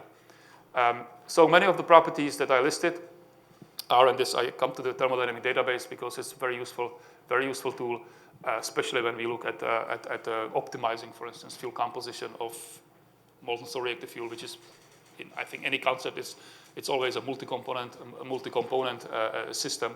So many of the properties which are actually put in a rectangle are coupled through Gibbs energy, so through thermochemistry. So in other words, it can be put in a certain model. And so if you put this data in a model, you're kind of developing database if you measure more and more systems. And this is what we've been also quite busy with in the last decades. In principle, arriving in relatively or quite extensive database on thermochemical properties. So we have, in principle, what you see here is the different combinations of in the fluoride chemistry and chloride family also. And in principle, we describe with this database any fuel option that has been discussed or proposed either historically or nowadays by different vendors. So this is very strong, and we still update this database by novel data to extend it, also to validate it, because what we also look now is how the properties of fuel will change with inclusion of fission products or potentially corrosion products. So this is also extremely relevant from a safety point of view. So this is something that is out there.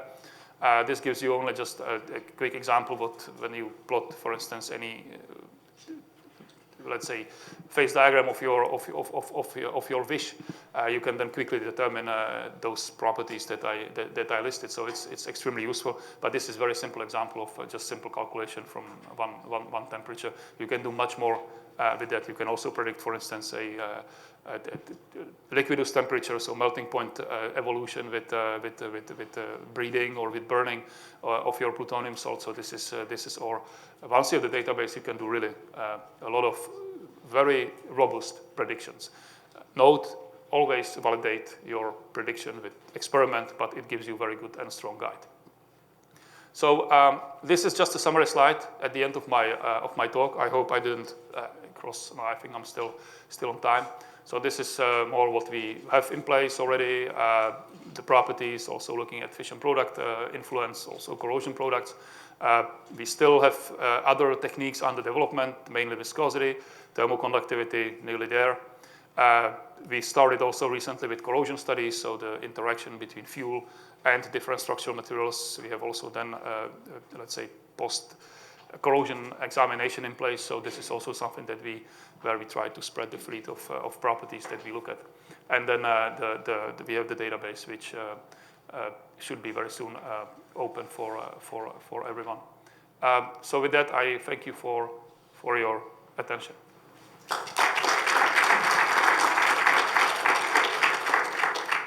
Thank you, Dr. Andre. So any questions, quick questions?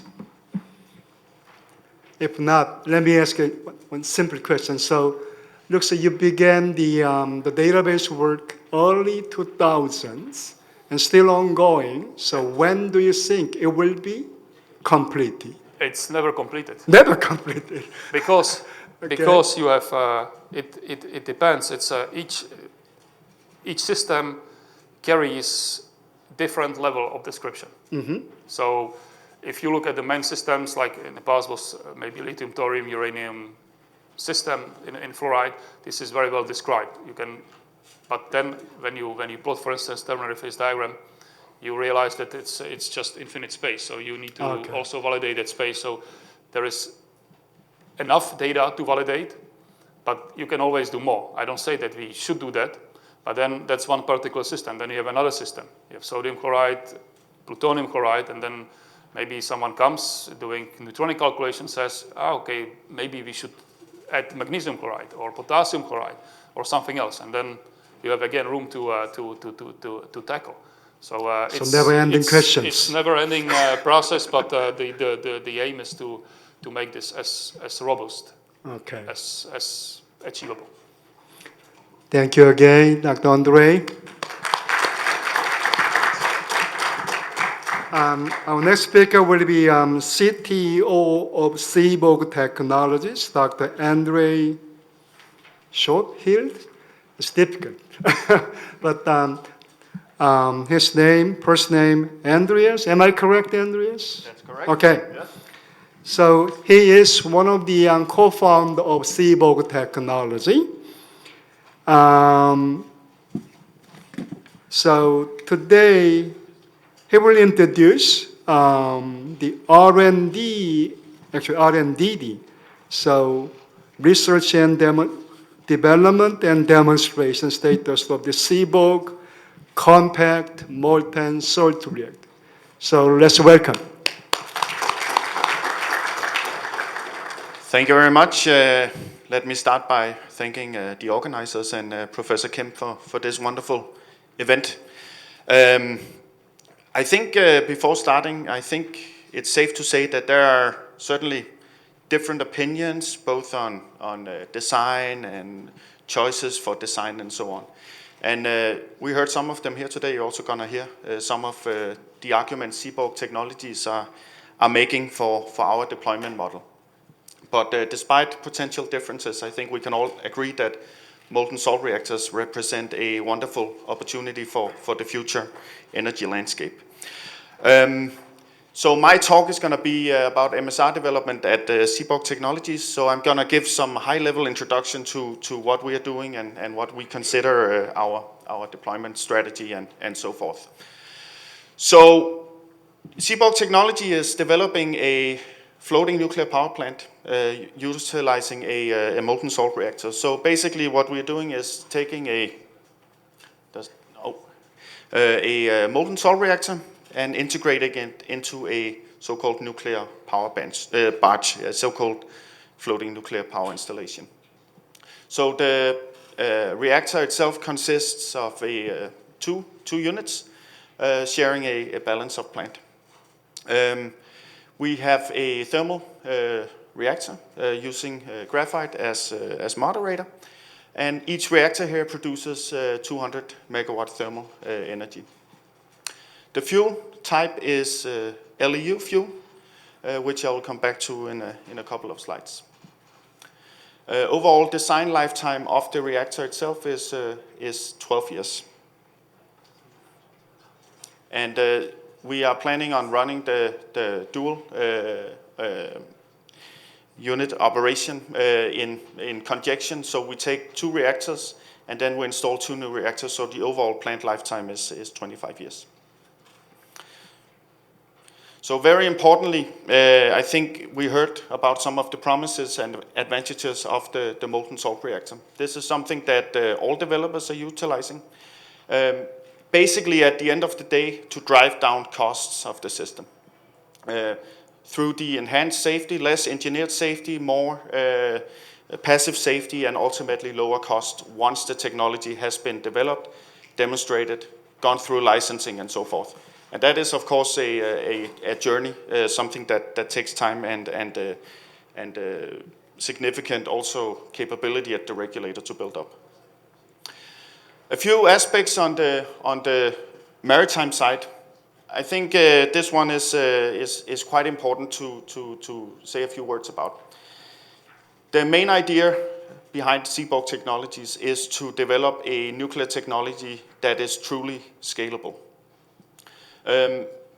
If you look at the numbers, Seaborg Technologies would have to produce, if we were the only vendor, tens of thousands of reactors in order to actually do something about climate change. Of course, Seaborg is not going to be the only energy solution on the market, but it just tells you something about the magnitude of the problem. So in order for any energy technology to really have an impact, it needs to be truly scalable. And at Seaborg, we are developing, as I said, a reactor system to be integrated into a barge. That means that we can centralize basically all life cycle activities.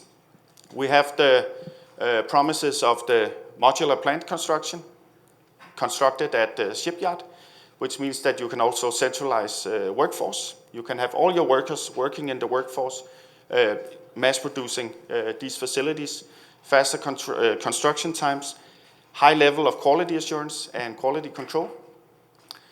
Similarly, you can centralize your commissioning and also achieve operational readiness in a more smooth manner.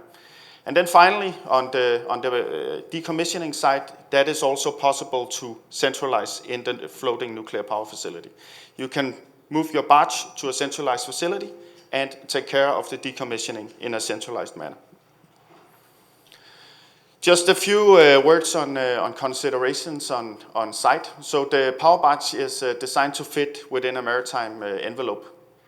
That means that in order to achieve this, your site needs to satisfy these conditions. The barge itself will be situated in sheltered waters, so you'll construct breakwaters around the barge, which will protect from direct wave impact and also eliminate certain external hazards like maritime collisions and so forth. So a lot of the burden, so to speak, on the external hazard side is put on the site. Also, you can install mooring systems, which will keep the barge in place, and we believe that it's possible to achieve a system that is safe and can operate under all conditions and eliminate external hazards. Finally, the seabed itself will also have to be prepared in such a way that you can have the barge sinking, but only partially, so you don't compromise any safety systems, if that should be the case. And then, of course, the site itself also provides for security through various standards. We are using the ISPS standard so far, but that will have to be accommodated by nuclear standards as well. A few words on some of the techno-strategic choices that we have done at Seaborg Technologies. I already mentioned that we are using a LEU-based fuel cycle. I think we also heard about that earlier today. The main reason for that is the readiness of the supply chain. It is no secret that the fuel cycle aspect of the advanced reactors is a complicated one. There is a chicken and the egg issue, and basically, we have made techno-strategic choices that we believe are the right ones to reduce the barrier for deployment and development, and very importantly, financing. Thermal spectrum, already talked about that. Graphite moderated. Graphite is, as we also heard, a moderator with certain challenges. That's no secret. We believe they can be overcome. And very importantly, the challenges are understood. It's very well described in the literature and the research what challenges will need to be solved for graphite, as opposed to maybe other solid moderators that have been proposed. Fluoride salt-based fuel that follows from the thermal spectrum. And then also quite importantly for our choices here, we use a fuel salt that does not contain lithium or beryllium. I'll come back to that. We believe that the safety features of the molten salt reactor, low operating pressure, coolability of the salt, high degree of fission product retention in the salt, can be utilized to go for a no offsite EPC. And that is a game changer also for public perception. At the end of the day, that is one of the challenges in nuclear, is what do people actually think about having a plant close by. We are designing for a loop-type reactor. The logic here is that a loop-type reactor, in our opinion, is simpler to develop. It is a reactor architecture that allows for more decoupling of product development, both in terms of simulation, design, V&V, but also testing of components and so forth. If you have a changeover here, which you might have because this is still technology maturation, the effect over here is less. That's why we have chosen a loop-type reactor. And then finally, we don't have any online reprocessing schemes, advanced chemistry and so on, which is also important to us, both because the technology readiness is, or the technology development involved in this is significant, but also for non-proliferation reasons. Fuel salt, we are doing quite a lot of efforts in fuel salt R&D, mainly externally. We have a rather large project together with the Idaho National Lab. Also some work together with the Danish Technical University and JRC in Karlsruhe on examining the thermophysical properties of our fuel salt. And our fuel salt itself is this so-called FUNAC, consisting of these elements or these compositions you see over here. Obviously, fuel salt investigations, R&D, and qualification is paramount to the licensing of reactors. But before that, it's also paramount to the development of the reactor. Understanding your thermophysical properties to a high extent, understanding your chemistry of your salt and so on, directly feeds into your design process and your development process. So it's not only a licensing exercise. I think that's important to say. Very briefly on reactor core fundamentals. As I said, we have a loop type. We have several loops. The secondary circuit, as you see here, that is a fluoride salt. It is bit radioactive. It becomes activated by the delayed neutron precursors in the primary loop. But then we have a tertiary loop with solar salt and nitrate salt, and then finally to the steam cycle. So that means that you have a good separation between radioactivity and steam cycle, which is of course important to introduce a few barriers there. The reactor itself, as I said, operating at 250 megawatt thermal. The initial enrichment is around 2%. We employ online refueling. So in order to take care of the reactivity swing, we add some fuel every once in a while during operation. Temperatures are pretty standard for the molten salt reactor, somewhere between 600 and 700 degrees Celsius, and of course operating at near atmospheric pressure. Corrosion control, well, corrosion is a key thing that needs to be understood and controlled in any molten salt reactor. That is no secret. There are some methods for controlling corrosion through basically manipulation of the redox condition, which is also well understood on the fundamental level. The chemistry is well understood, but of course the scaling up from lab scale to big industrial systems, wells, interfaces, all of these things, that is work that will have to be done and qualified in the appropriate manner. Decayed removal, we also heard about some of the advantages in terms of coolability of the salt. We utilize simple drain tanks, no freeze valve implementation, exactly for the reasons that we heard. They are, in our opinion, nice, but difficult to test and develop. And since they represent such an important safety function, you know that the testing burden on these and the reliability burden is very, very high.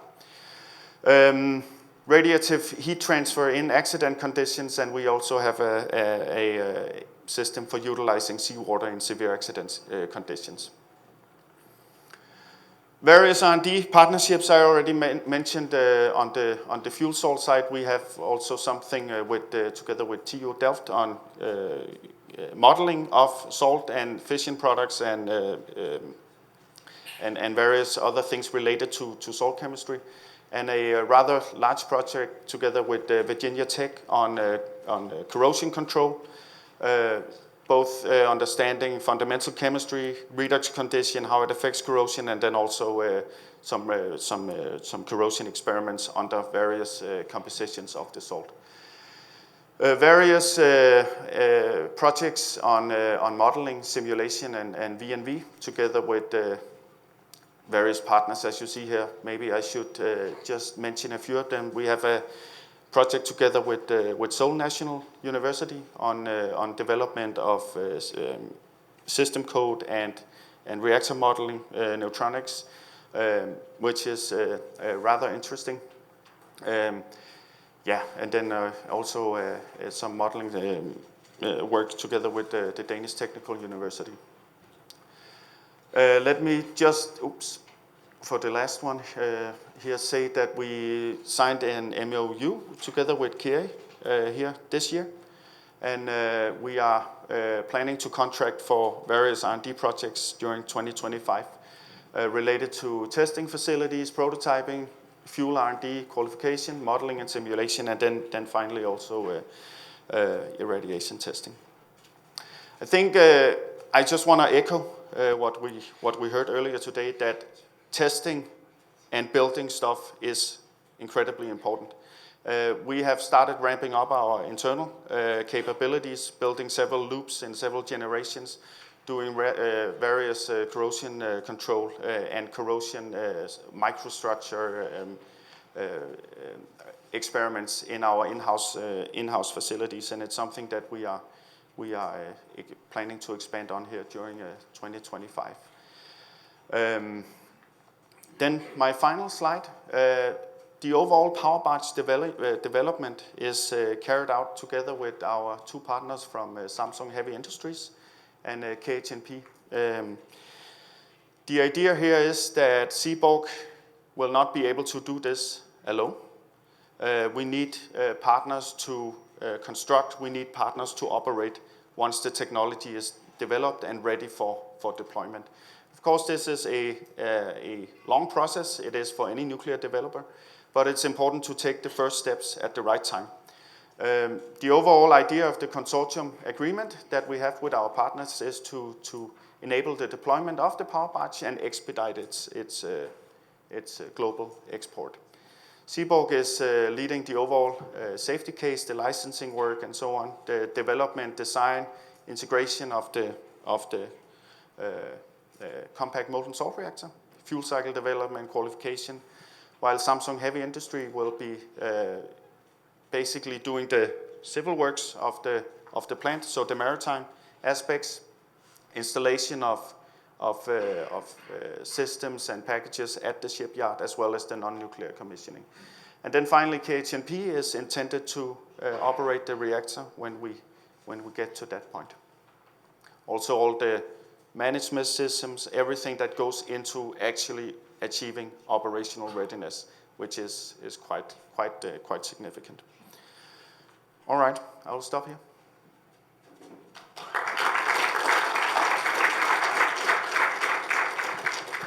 Thank you. So Seaborg is trying to develop CMSR right here in Korea and get the system licensed here in Korea That's correct, yes. and build in Samsung shipyard. Yes. Wow. And I think you have to collaborate with the Korean regulator as well. Definitely, yes. So we are planning for starting pre-licensing activities in 2025 with the Korean regulator. Okay. So, yeah. I think there are many questions about Seaborg, but we will do it in following Q&A sessions. Thank you, Dr. Andreas. Thank you. Lastly, obviously not the least, we're going to have Dr. J.D. Krepper from PSI, Switzerland. He's a senior scientist in PSI, and actually he's one of the leading physicists in EU for the molten salt reactor R&Ds. So today, he will discuss actually on two topics. First, he will introduce to you guys about the current European MSR project, so-called endurance projects.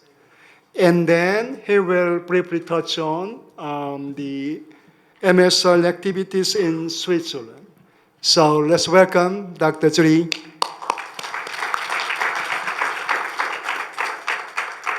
Thank you very much for the very nice introduction. The title of the second presentation is slightly different. I will speak about IAEA and the MSR taxonomy. But the first presentation is what should introduce the new European project Endurance. And I do it on behalf of Stefano Lorenzi, who is the coordinator of the project and who couldn't be here, unfortunately, today. So I will try my best to present the project on his behalf. So, okay, maybe I can introduce it firstly using the slide of Ondřej Beneš, who showed the time axis of European projects. So we had already like 6 projects or 5 projects in a row, and Endurance is one additional project in this row. And the idea was it should be slightly different than the previous project. So we decided that we should take the designers, the European designers, on board and do it with them. So more or less the acronym of Endurance is EU Knowledge Hub for enabling molten salt reactor safety, development and deployment. So in the past project, typically the work we did was openly published and the startups or the developing company could profit from it, not only in Europe, But in this project, we would like to take them really on board and match the needs of these companies with the capabilities we have developed in the institutions. So this is the consortium. What you can see, it's on the right, there are the European companies or designers which are on board. And we have also like TSOs and industrial companies and many research centers and universities. And there are three high-level objectives. So the first one is really to establish this kind of European hub to interconnect the designers and industry with research centers and universities and with TSOs and regulators. The second high-level objective is to increase the social and technical readiness level, and there are like 5 critical technology elements where it should happen. The first one is chemistry and fuel, salt, and structural materials in reactor environment. The second one is experimental evidence on safety-related phenomena. Third one is modeling preparedness for safety and licensing. Fourth one is sustainability and safeguard compliance of MSR fuel cycles. And the last one is demonstration of safe MSR adaptability in future decarbonized energy scenarios. So the readiness levels are different and should be also shifted to a different state. The third and last high-level objective is more or less a roadmap. So to identify the future R&D needs required to enable safe development of MSR. So what is slightly different from the previous project is that in the first half a year, we would like really to communicate with the designers. We would like to collect the designs, understand the research needs for different designs, and provide then the collected data to, let's say, the phase 2, to the actual work we would like to do, and address these 5 issues which I just mentioned. This is the core of the project, and then later on in the phase 3, kind of critical analysis of the results and proposal of future technological development. Yes, Okay, so now the structure of the project, it's very common for European project. You have kind of 2 supporting work packages. So it's a work package 7 for education, training and dissemination, and it's work package 8 for project management. The remaining 6 technical working packages, so the number 1 is reactor concept, criticality analysis and exploitation. So this is the work package where we will collect the data from the startups or from the designers and evaluate what will be needed as a research. And then there are 5 work packages where the actual kind of work or research should be done. So work package 2 is chemistry of fuel, salt, and structural materials in a reactor environment. Work package 3, experiments on phenomena relevant for safety. Work package 4, modeling and simulation to enable safety assessment and licensing. Work package 5, MSR sustainability. And work package 6, safety aspects of MSR flexibility. This is more or less almost everything. The last 5 slides or 6 slides I have are in detail showing the objective of different work packages. So in work package 2, dedicated to chemistry and let's say materials in the reactor environment, is aimed at providing experimental data and modeling on the density, viscosity, thermal conductivity of salts with fission products, and then also addressing the combined effect of salt corrosion with respect to mechanical stress and irradiation. The objectives, as you can see, it's the round-robin campaign on thermophysical properties, then defining best practices for accurate measurements of thermochemical and thermophysical properties, developing density and viscosity database, which should be coupled to the existing JRC database, which was presented by Ondřej Beneš. And then, provide the information about actual behavior of salts with fission products like volatilization or deposition, and gain insight into combined effects of structural materials corrosion and mechanical stress. In work package 3, experiments on phenomena relevant for safety. It's the activities are aimed at validate numerical models, mainly for transport of solid fission products, deposition of structural components, and interaction with bubbling system. Assess the stability of natural convection in 3D geometry with molten salt, so it's certain kind of continuation of the dynasty experiments. Define the specification requirements for large experimental facilities. In WP4, it's rather oriented towards modeling, and there should also be a paired stable study to enhance the understanding of safety-related processes. We should also develop a chain of simulating tools, which is starting from very simple but also robust system codes up to the kind of fancy multi-physics tools, and we should show that you don't lose any safety information if you go down practically to the system codes, hopefully. Yes, and we should demonstrate the maturity of the predictive capabilities of these tools. In work package 5, MSR sustainability, actually, I'm the leader of this work package, so I should know it well, but we should provide kind of standardized methods to evaluate sustainability, which in this sense means sustainability of the fuel cycle.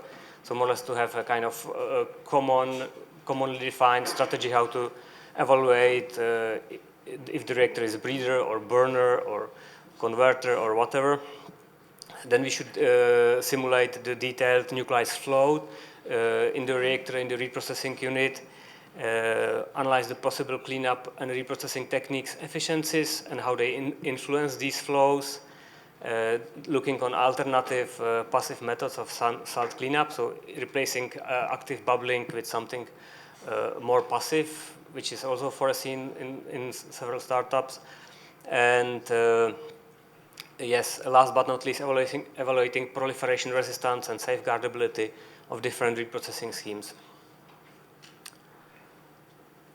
In work package 6, safety aspects of MSR flexibility, the major idea is nuclear should probably mate with renewables, and inevitably probably should serve as a load following system. So here we would like to have a look on the way how MSR can do this, and how MSR can be also used for non-electrical applications. And in this work package, we should look on how to simulate that, and if there are some specific safety issues related to this functionality. And that's all. Thank you very much. I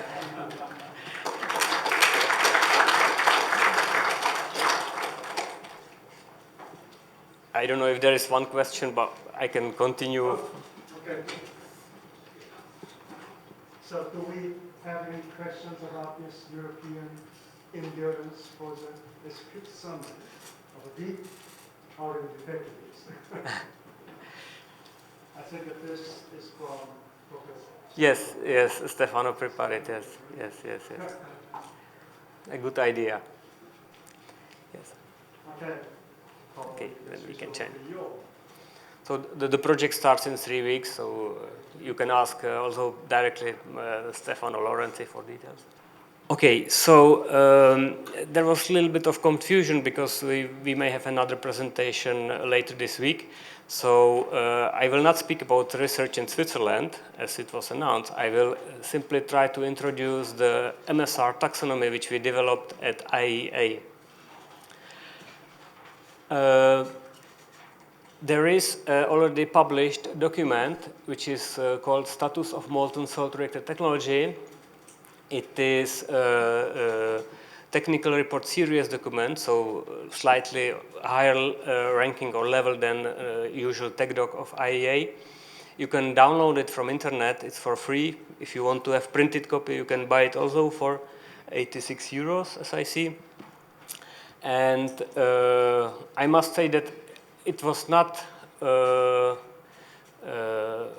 idea that IAA will do a status report, because IAA is very slow in publishing. So if IAA does a status report, whatever you publish, especially in MSR field, is outdated even before you publish it.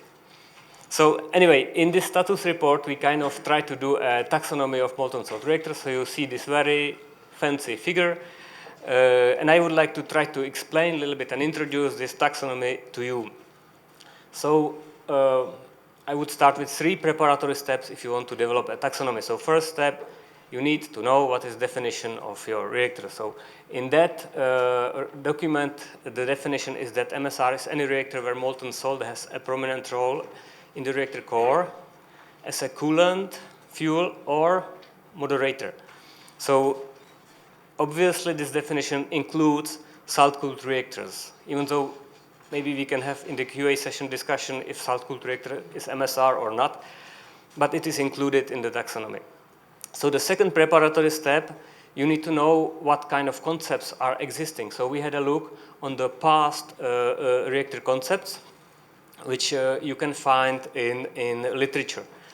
And once we knew these, then we looked also on the, let's say, current reactor concepts. So then we collected the concepts, and once again, I think the draft was finished around 2019 or 20, so not all concepts are here. And yeah, it's very dynamic and evolving field, so many of these may be also outdated or changed.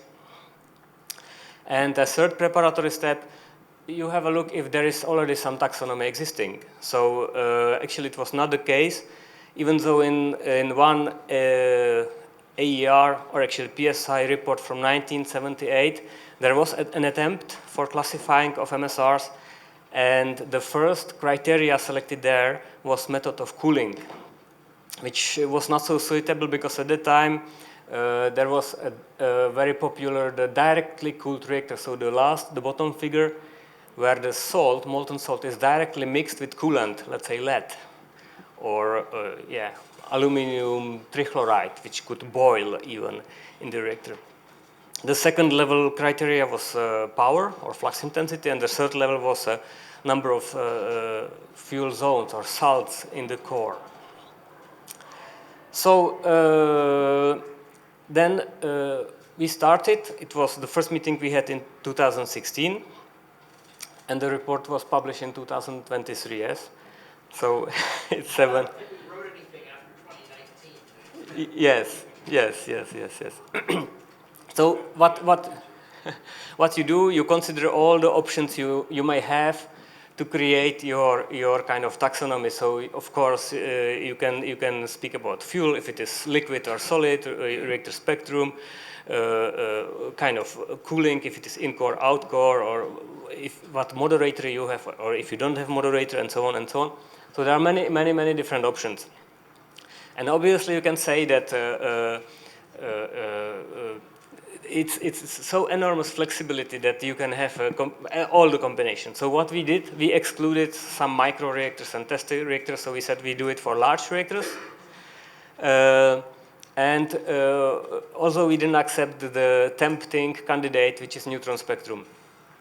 And I compare it here like the animal taxonomy. In animal taxonomy, you don't care if it is terrestrial or aquatic animal. You don't use it in your taxonomy simply. So we decided not to use spectrum, but also salt and fuel cycle type was not really suitable. And the final criteria we selected is simple number of materials in the core. So you can say, okay, you have MSRs where there is 1 material in the core, 2 and 3 materials. So you have 3 classes just based on the number of materials in the reactor. So now let me introduce the taxonomy itself. So molten salt reactors can be divided into homogeneous MSRs, so more or less empty space filled by salt, so there is only one material in the reactor. And you see there the 10 examples from the past. Then you have graphite-based MSRs. The advantage of graphite is that it's directly compatible with the salt, so you don't need any coating or cladding. So there are only two materials, graphite and salt. And then you have heterogeneous MSRs. So in that case, you have fuel salt, some separation structural material, which is separating the salt from either non-graphite moderator or dedicated coolant. So those are the three major classes, and you can subdivide them into 6 families. So the graphite-based MSRs can be divided into fluoride salt-cooled reactors, where the fuel is embedded as a trisoparticle in the graphite, and salt is acting only as a coolant, or graphite-moderated MSRs, so where the graphite is only moderating and the fuel is dissolved in the salt. Homogeneous MSRs obviously can rely on fluorides or chlorides, so those are the other 2 families. And heterogeneous MSRs can be either non-graphite moderated, so this is an example with the beryllium moderator, or heterogeneous chloride fast reactors. So where you have, let's say, some structural materials, let's say tubes, separating the fuel from coolant. And now let me introduce some basic properties. So for homogeneous molten salt reactors, you use fluorides or chloride salts, and they are acting as fuel and coolant simultaneously. The spectrum is fast. Theoretically, if you would use beryllium, you can have epithermal spectrum. And chlorides are meant mainly for uranium-plutonium cycle. They have hard spectrum and are transparent for neutrons. Fluorides can be better used for thorium cycle, have softer spectrum, and are scattering neutrons. You can also swap the cycles. You can use thorium in chlorides, but you will get very bulky reactor because of the transparency. And you can use uranium-plutonium cycle in fluorides, but it will be not really neutronically efficient because of the softer spectrum. Mixture of fluorides and chlorides or other halides are usually not considered. And issue of these reactors is you need to replace the vessel probably quite often. For graphite-based reactors, you use only fluoride salts because the chlorides would probably absorb too many neutrons in thermal spectrum. You can breed in thorium cycle, but it may be demanding for the fuel salt cleaning. So you will rely typically on low enriched uranium.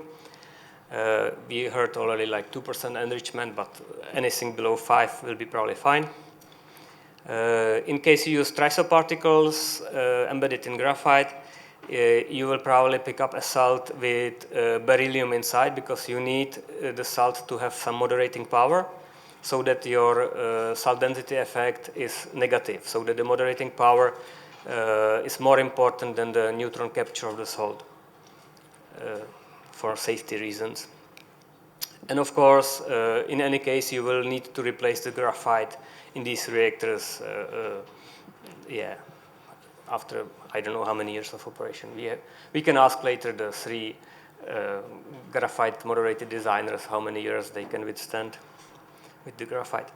Heterogeneous MSRs, the parasitic neutron capture of the separating material will determine the neutron, let's say, economy or capability.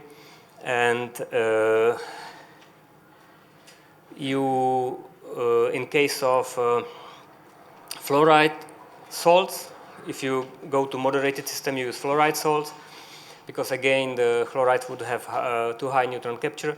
In case of dedicated coolant, you use chloride salts because you need some reactivity excess to allow for the parasitic neutron captures of that coolant and the structural materials.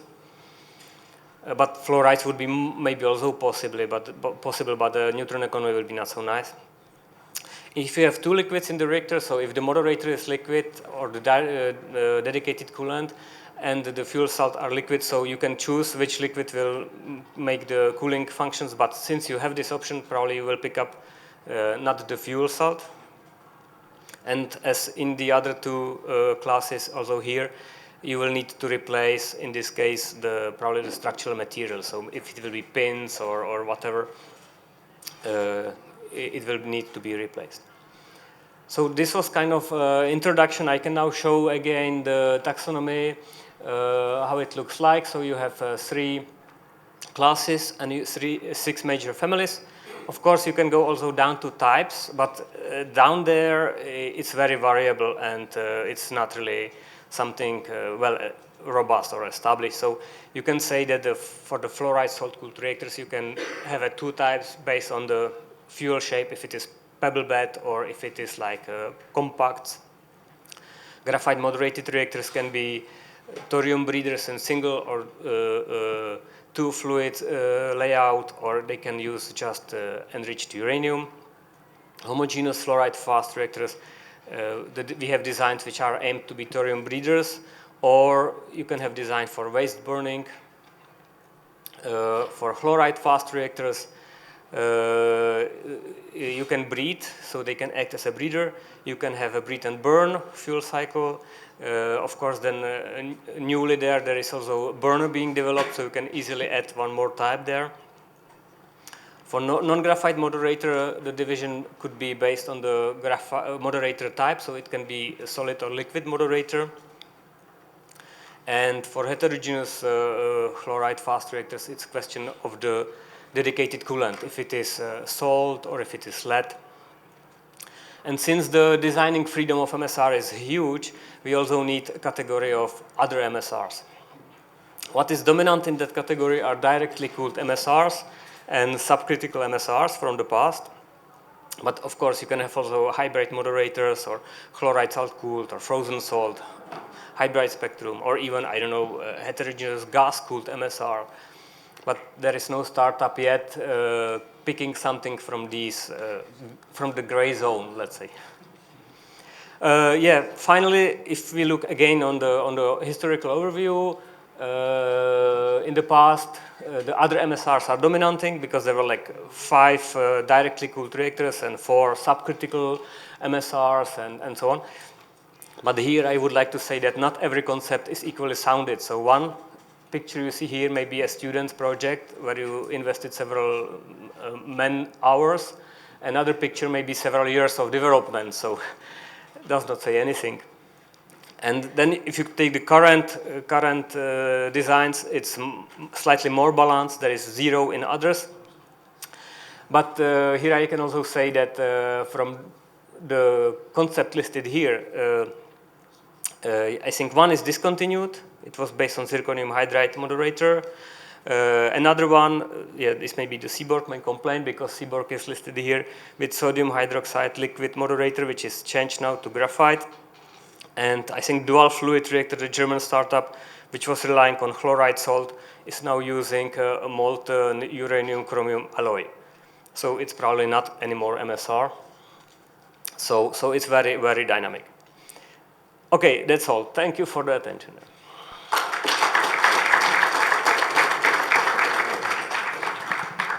Okay, thank you, Julie. And actually, I got lost in the taxonomy. There are so many different types of molten salt reactor concept. Julie, can you take one quick question? Any questions for Julie? Okay. Okay, the mixed chloride, fluoride, and salts were really used as blankets for a sodium fast reactor, a reflector blanket on there. How would you fit where you've got a molten salt performing reflector function right next to the core? Let me remember the definition. Substantial role in reactor core. So I don't know if blanket is core. But it's a very nice question. Thank you. Yeah. In my opinion, whenever the fuel is not dissolved in the salt, it's not MSR. Okay. We will continue this kind of discussion in the following session. So thank you again, Julie. So we will take a quick break about 5 minutes for rearrangement of the podium and the floors. Again, just a 5-minute paper. Okay. We have about 1.5 hours for discussion between the speakers and also Q&A between audience and our speakers. So first, we will begin with kind of internal discussion between speakers. So hopefully we raise questions each other while the audience are thinking about their questions, okay? So let me begin with David Holcomb. So you mentioned the history and also many kind of MSR types. And actually, Jiri, he provides so many different combinations. So question is, what kind of molten salt reactor will be promising in coming decade? Your personal idea. Well, okay. You have to look sort of as to what are you trying to accomplish. We have a number of people. I saw Terrestrial, you see Seaborg. What they're trying to do is get on the market first. They're going with proven technology, graphite, low enriched uranium, not trying to avoid dependence on enriched lithium and dependence on beryllium because they can go first. I don't think that's the be all and end all. That's first. I think it's better than anything else we've got right now, but that's probably where it should be for first. I look at TerraPower saying, hey, we're playing for some home run ball because there's amazing things you can do if you can make a chloride salt reactor, fast spectrum, breed and burn system work. But they're stepwise. They're not going to be right away because they've got to go, first they got to do the reactor physics. Then they got to build the next thing. I also look at, what were we originally trying to do? Well, the thermal spectrum breeder reactor. That thermal spectrum breeder, we don't need that right now. Why don't we need it? Well, because, as they point out, there's a lot of uranium. On the other hand, again, that's another aim at home run ball on there, because if you can make that thermal spectrum breeder work, you now have millennia of fuel on there and scalable essentially as much as you'd care to. So if you're looking at reactor types, it depends upon what's your objective. If you want first of a kind, get it on that market and start making some money and start showing people the advantages of molten salt reactors, we have some of these commercial developers who should probably be answering that. Then if you want to look longer term, world strategic, national strategic, that's kind of where, I work for a national laboratory. That's sort of our mission space on there. So that's what my answer for that. Okay, thank you. And anybody has some other comment or try to say something different regarding the promising futuristic molten salt reactor types? Obviously, terrestrial energy, IMSL is the best. Please. Testing? Yeah. I just want to make a comment. I've given to some of my folks in the company, but my prediction is 2084 will be when fusion power surpasses capacity of fission power. That's not the first fusion reactor, but fusion reactors, when they start, even if they do, they will not be inexpensive. It's the challenge is making the energy out of fusion, then there's also getting out. But let's go back in time. I predict 2062, chloride salt fast reactors will surpass thermal spectrum reactors. But I really think there's a very strong future, and it's a blessing and a curse. There's so many ways to run molten salt reactors, and that is very good, but it's also can be distracting to the outside world. But I really see the advantage in chloride fast reactors, in thermal spectrum graphite moderated reactors. It's a very bright future. We need help, both government, private sector, et cetera. But we have a lot of very willing and able participants that are going to move this forward. Thank you. And probably Jeff, you should respond.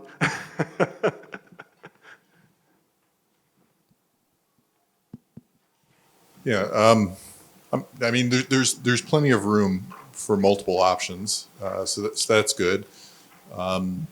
Which one will get there first? I don't know. I mean, actually, my co-chairman made a comment at a board meeting. The real fuel that advanced reactors burn is called cash, and so who's going to actually make the sufficient investments in order to get these things across the finish line? That's who's going to be first. And you know, I don't know if that'll be us. I don't know if it'll be David, if it'll be somebody else, but that's what it's going to take. It's hard and it takes a lot of money. And government's great, but it makes things in some ways go slower. So you got to be careful about taking the government money. So Jeff, I have a follow-up question. So you just mentioned the cash, and you have a Bill Gates. So the question is, you are developing 2 reactors, sodium-cooled fast reactor and molten salt reactor. Obviously, SFR is pretty much mature. So which one is supporting more or cares more? Natrium, which is starting its non-nuclear construction, is a sodium fast reactor. For anybody who doesn't know, and yes, that's TerraPower product number 1. When I got to TerraPower, my job was to fix the one-trick pony problem and to have other programs. And so medical isotopes, we're shipping actinium to people now, and increasing quantities of that. And then the MCFR is the third program. MCFR plays by different rules. We advance if we have partners. And so that's been an important aspect of our development program, is ensuring that we've got those partners. Versus natrium can kind of make its own weather a little differently. So no, I mean, yes, of course I'm going to choose one. I'm here representing the salt. So of course that's the one I'll choose. But natrium will get there faster. Although I'll have a critical reactor faster than they will. Okay. Maybe Rusty. Sure, I'm happy to speak in this. I agree with everything David said, Holcomb said about there's more than one reactor needed in the space, right? The concept that we need tens of thousands of these reactors that we want to address in the world, I mean, means that there's going to be, hopefully there'll be more than just one model out there. We've got more than one maker of automobiles because there's lots of people with different purposes. And so I think when you're looking at different applications, you'll want different solutions, and so hopefully we have different solutions up here, and I hope it's also a field that continues to evolve, right? I think one of the problems is there has been very, very little innovation over the last 4 or 5 decades, and so hopefully we'll have first to market, then we'll have continued innovation and have better second generation and third generations as technologies come on, and so I think there's a bright future and a need for everyone on the stage to be successful, even some people that aren't here to join us to be successful. So I think there's a bright future, and I think what's good for the field will hopefully benefit everyone up here.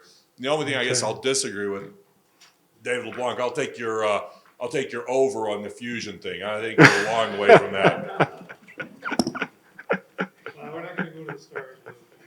We got to get there soon. Okay, and do we have any other comments? Maybe Sibo? Turned on. Can you hear me? Yeah. Yeah. I don't think we necessarily aim for being first to market. It's not necessarily the best thing to be first to market, because the entity that's first to market is the one that paves the way, but it comes with a high price, as we know. But someone has to do it. I think our philosophy is being first to scalability. So something that can actually be rolled out on, a scale where it starts making sense in terms of real profit and real impact. It was just a side comment, and I completely agree with the lack of innovation. I think when David talked about the molten salt reactor experiment program, they're being able to refuel in 6 days, that wouldn't happen today, even with molten salt, due to regulations. It's just a different game today than 60 years ago. That's how it is. So, of course, I think we also need technical innovation, but we also need regulatory innovation. We need to think about these ways in a different way. And of course, that is easier said than done. But that is something that will need to change over the next decade in order to really see deployment of advanced reactors. And sure, there's a big market out there. And at the end of the day, if you're a bit idealistic, we need to solve some very serious problems that we are facing together as a human race. And we need a lot of contenders, and we need a lot of green technologies to be winning and to get to market. So, and also non-nuclear technologies for that matter. We need the whole palette of energy solutions out there. But there's no doubt that we cannot solve these issues without nuclear, including advanced reactors. Okay, Jerry? Okay, I would like to add one point to that. It's good today what we heard so far, that nobody was more or less speaking much about thorium, because everybody is becoming more realistic, and it's becoming clear that thorium is like long-term option.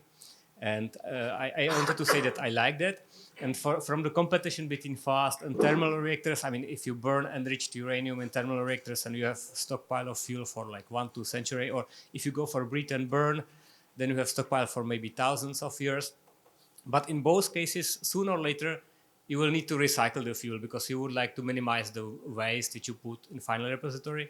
And my kind of vision or dream is we will find a very simple chemical or chemical-physical method how to recycle this fuel, how to treat it. And maybe it will be this method which will decide if it is thermal spectrum fluorides or fast spectrum fluorides or fast spectrum chlorides, which you will pick up as a winner in 50 years from now. And maybe it will be the reprocessing method which will determine the technology which will be used then for another kind of centuries. Maybe. Okay. So let me take questions from the floor. Hussam? Actually, I have two questions. First one to Dr. Wilson. So the idea of molten salt research reactor was interesting. Like once we talk about things beyond the power applications, but when compared to the nuclear power plant or power reactors, we have certain motivations for utilizing the new salt, like the low pressure, the enhanced heat, and other things. But in research reactors, we don't have such problems that we are talking about in power reactors. So what are kind of motivations for utilizing molten salt research reactors? And in terms of the applications, like what kind of applications that we are going to looking for? Like we know the radioisotope production is very important, beamline applications, and for example, silicon doping, others. In your design or your idea, what kind of applications that you are going to implement for that? And also, I have another question now, maybe to Dr. Giri. So now, following the IAEA taxonomy of the molten salt reactors, so what is going to be the next step for the IAEA? So are we going to see category-dependent regulatory guidelines from the IAEA after this kind of categorization of the molten salts, or what kind of current situation of progress and research in the IAEA about this case? Thank you so much. So let's. Thank you. That's a great question. Is this working? Do I need it? Okay. Flip the button up. Everything's up. So the thing about our molten salt research reactor, what we're doing, the research we're doing, of course, is how does the reactor behave, right? So a lot of research reactors, and I'm more familiar with research reactors in the United States than I am around the world, but most research reactors around the world are simply just a neutron source, right? All they do is irradiate things. You have a little rabbit system. It runs a sample in a neutron flux. You pull it out and do something, right? because we know how the trigger behaves, right? How it works, or the reactor's been operating for decades and decades, and we know exactly what's going on. The research we're going to do with this research reactor is how does a molten salt reactor behave, right? Where do the fission fragments go? What stays dissolved in the solid? What plates out? What comes off as a volatile? How does the salt chemistry evolve over time? How does corrosion of materials? All the things that are, listed as R&D topics up here. That's the research we're trying to gather, so that our models can become sharper, so that we can, when we scale up and we go to the Nuclear Regulatory Commission and we ask them to license a commercial reactor, we have the data that's necessary to make that step. And so they can safely give us permission to build and operate a commercial reactor. And so, very similar reason there's a McCree is to gather that data. We need to do the same thing for ours. Yes, molten salt reactor experiment operated 50 years ago in virtually the same situation, but it didn't collect all the data we like today.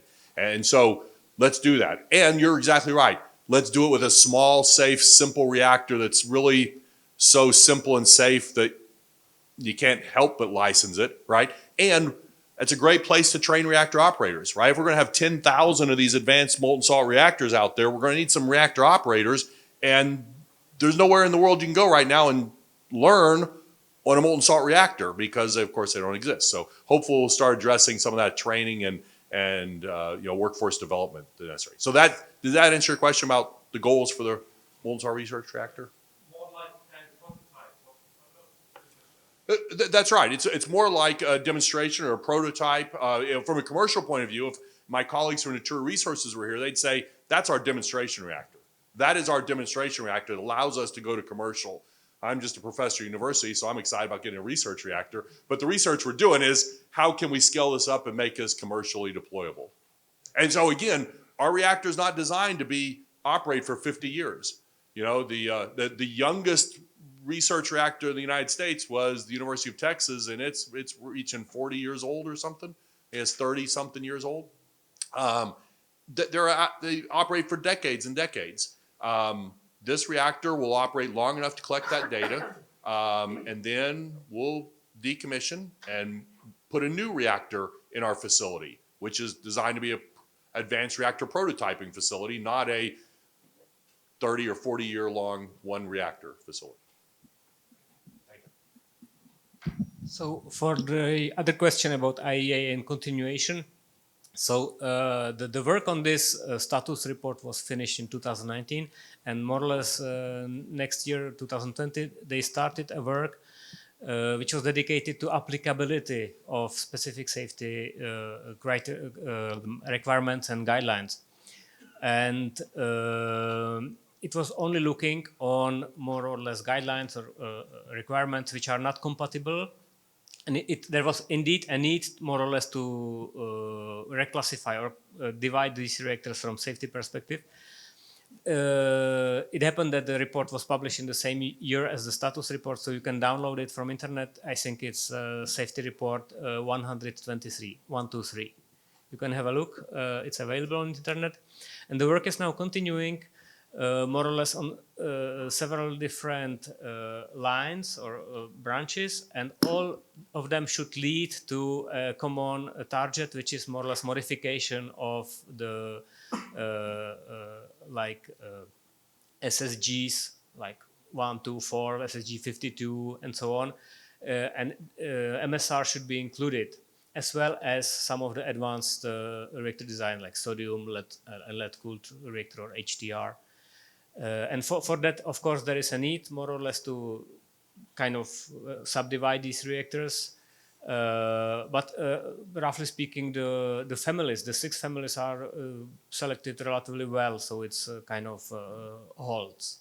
The only problem you have is the heterogeneous systems, where you can have wide variety of systems, but typically they have also not so matured as the others, like homogeneous or graphite based.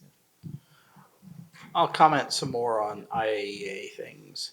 As you may have heard noted, IAEA is not the most agile organization.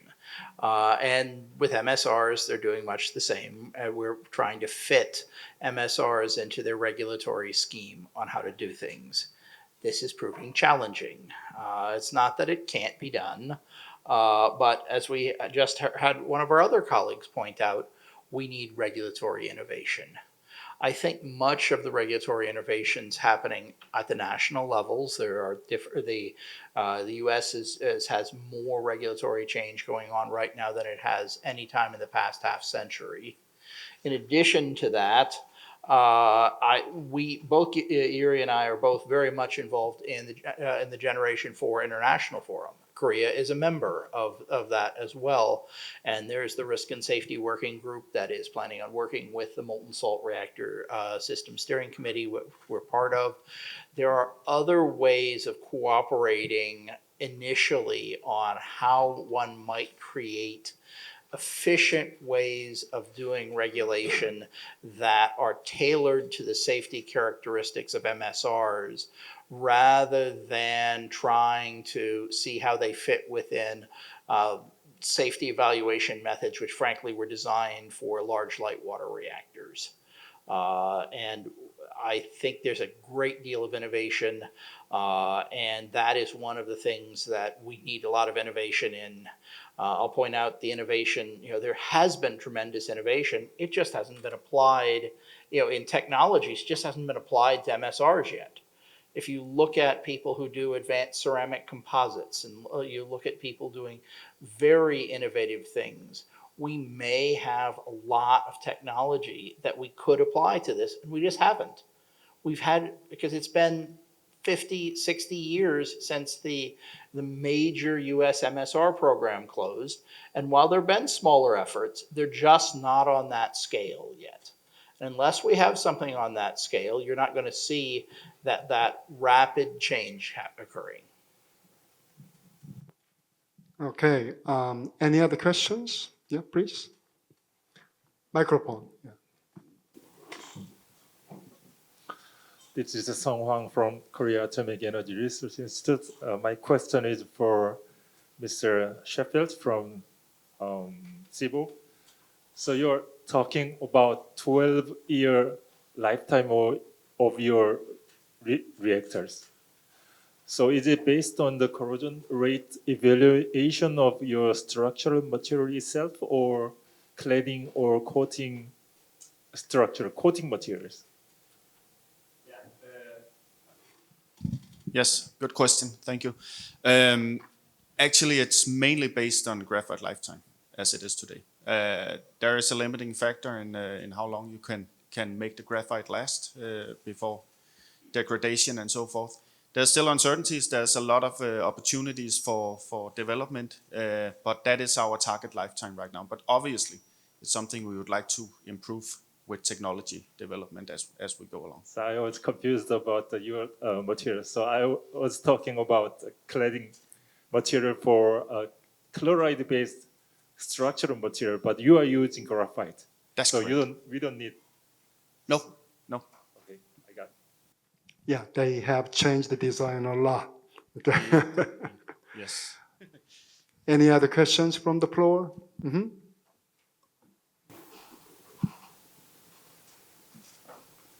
Right, so thank you for your wonderful presentations.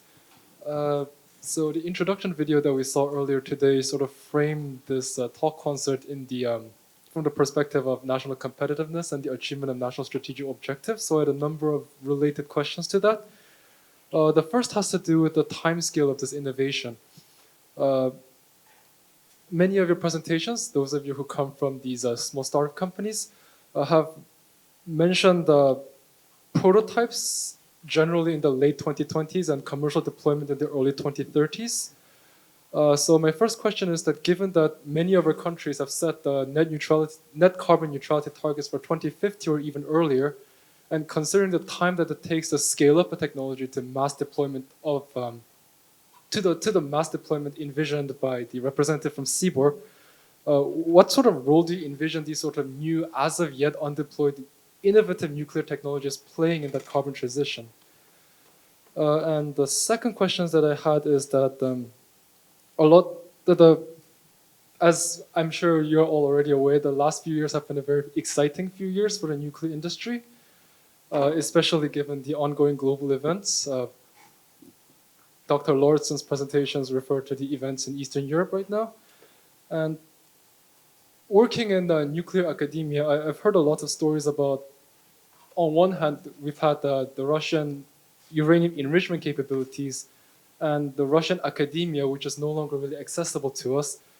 But on the other hand, nor is Russian natural gas, and that's spurring innovation in other related energy fields. So my second question to you is how you envision the future of these innovative nuclear technologies and these next generation technologies in light of these recent global events, and what are your perspectives on the development of these next generation technologies in countries that are outside of our small club of high-income democracies?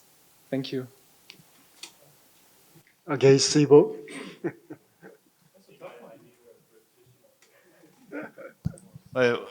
What was the first question? There was timescale. Yes, I think it's a difficult one. Yes, Seaborg is targeting deployment in the early 30s. There's a lot of things that have to pan out in order for that to happen. Technology development, financing, regulatory developments, and so forth. But never, I mean, independent of the exact deployment time. I think that we can see proper rollout of advanced reactor technologies by at least the end of the 30s from various developers. Does anyone else want to comment? Well, I can maybe reflect on the second part of the question. I don't know if I understood everything correctly, but you mentioned a couple of things. You mentioned the recent global developments. I think you also embarked on Russia and all the cheap gas supply. So I can speak from the EU position because, as you can see, or as you know, before the war, we as EU, but also some countries more, were very dependent on this energy source. So you can imagine that this war breakout also boosted a bit, let's say, rethinking about nuclear in Europe, in those countries that were rather anti-nuclear, or somewhere in the middle. But we should not also see MSR technology, and this workshop is about MSR technology, as the one to solve this by 2030, 2040, 2050. We have the other technologies that we know that operate, they work. We have Gen 3+ reactors. We will have now small modular reactors is a category that is kind of, very, very favorably discussed among politicians also. So these technologies can kind of jump in.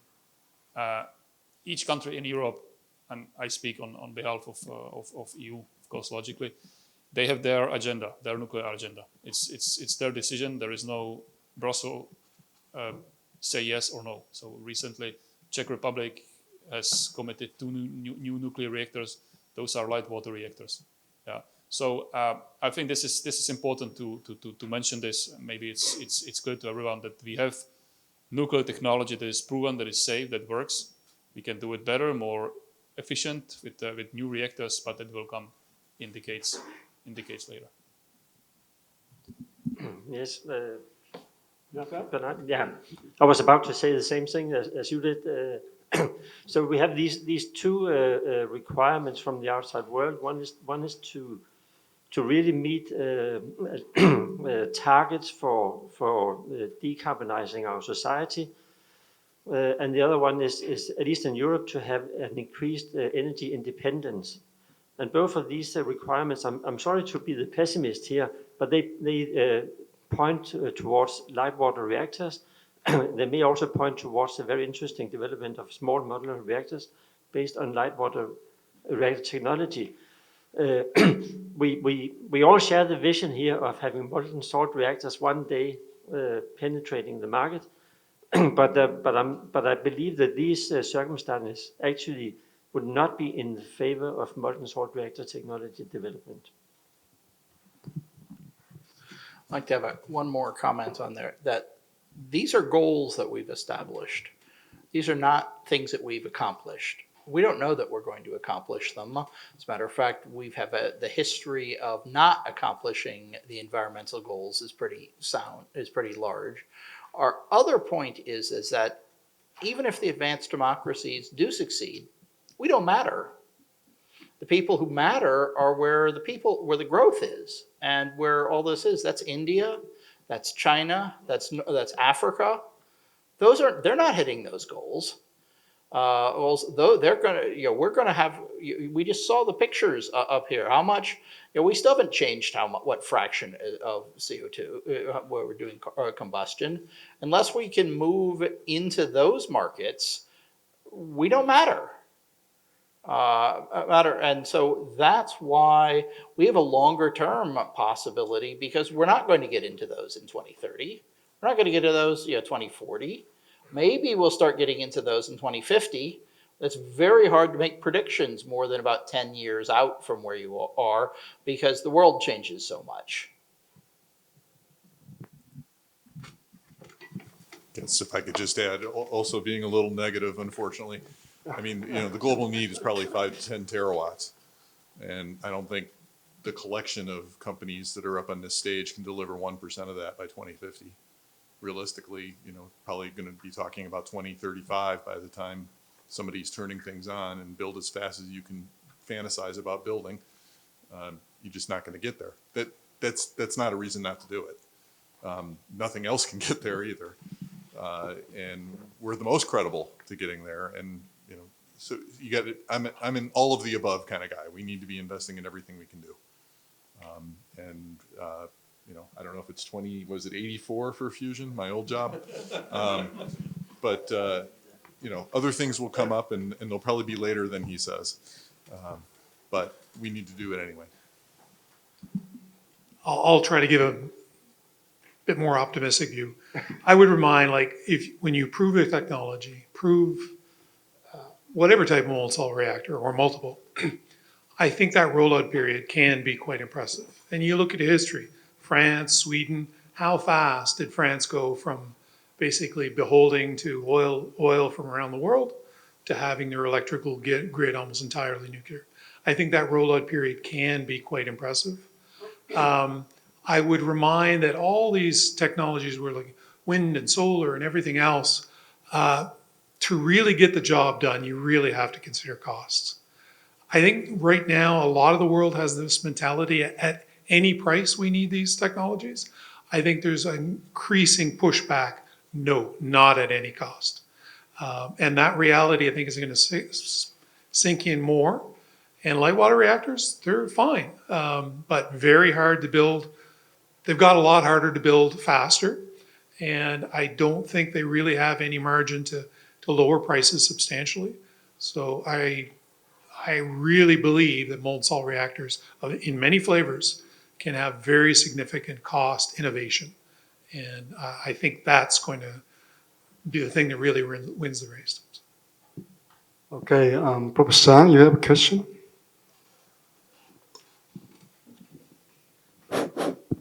I think this is Chang Yijang from KAIST.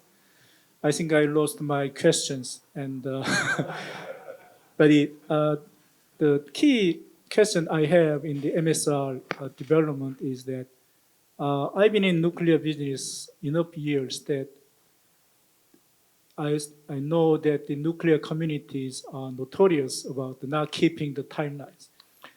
So if you look at the GEMPO plan, original plan, there should be tens of the GEMPO reactors should be running as of now, but none has been built yet.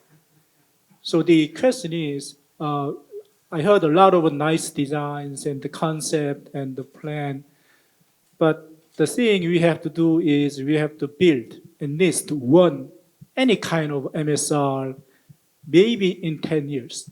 If it takes more than 10 years, all of you will retire, I will retire, and any government will lose interest in the MSR kind of things. So what should we do to build any MSR running, not the research reactors, the power of producing MSR to be built within 10 years? What should we do? Except the regulation. He already mentioned the regulation issues. Okay. Okay, maybe each of you should answer.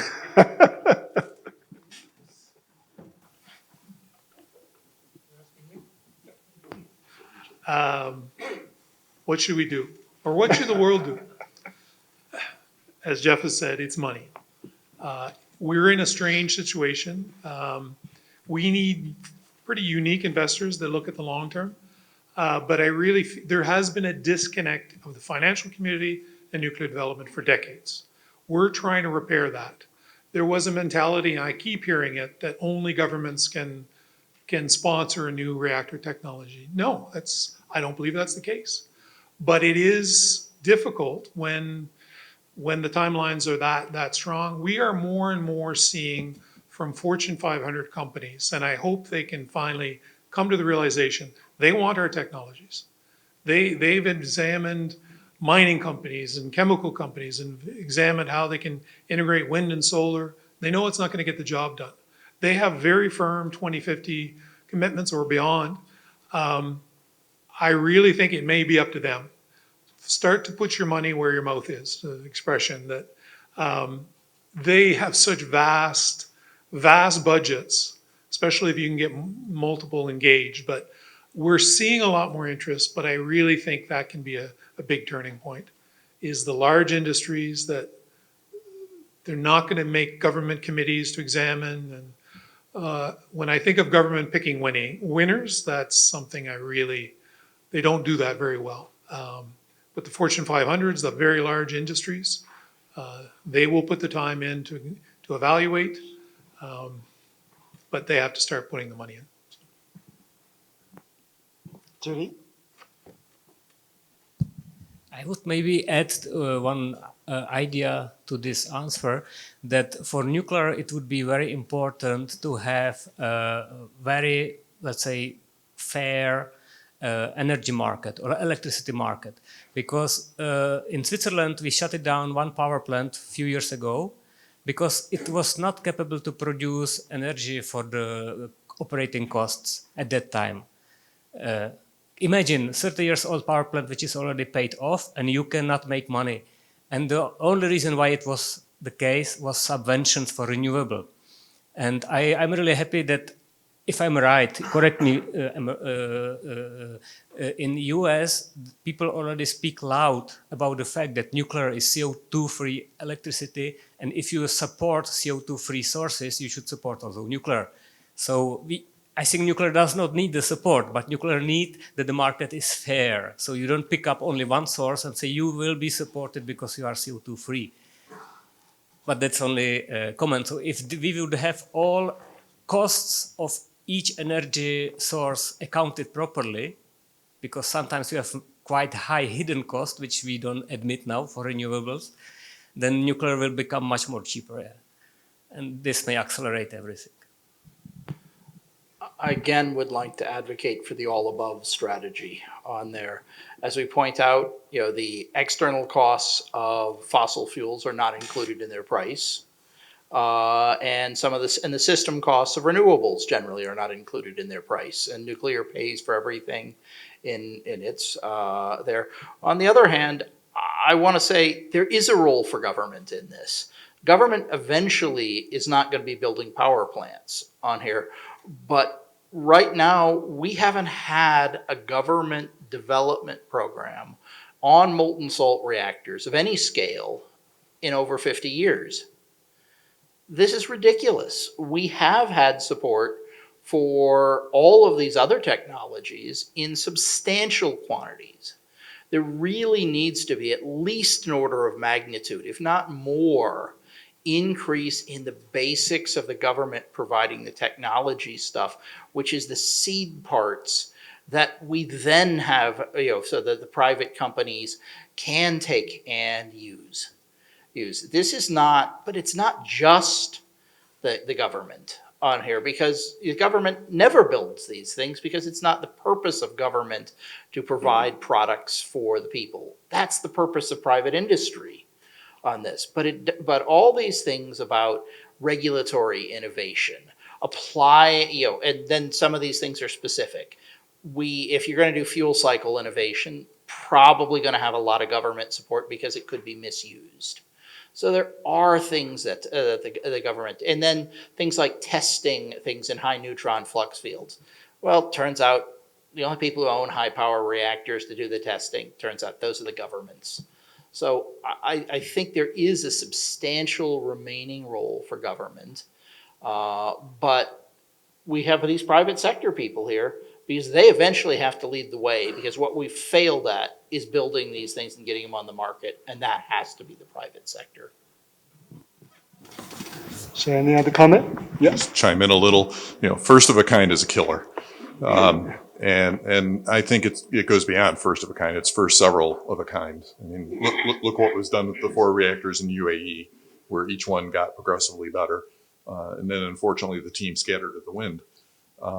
That's one of the reasons I'm excited we're working with Hyundai. Looking at producing these things in shipyards, whether it's for a maritime application or terrestrial application. If you have the captured workforce, they're trained, they know how to do quality assurance.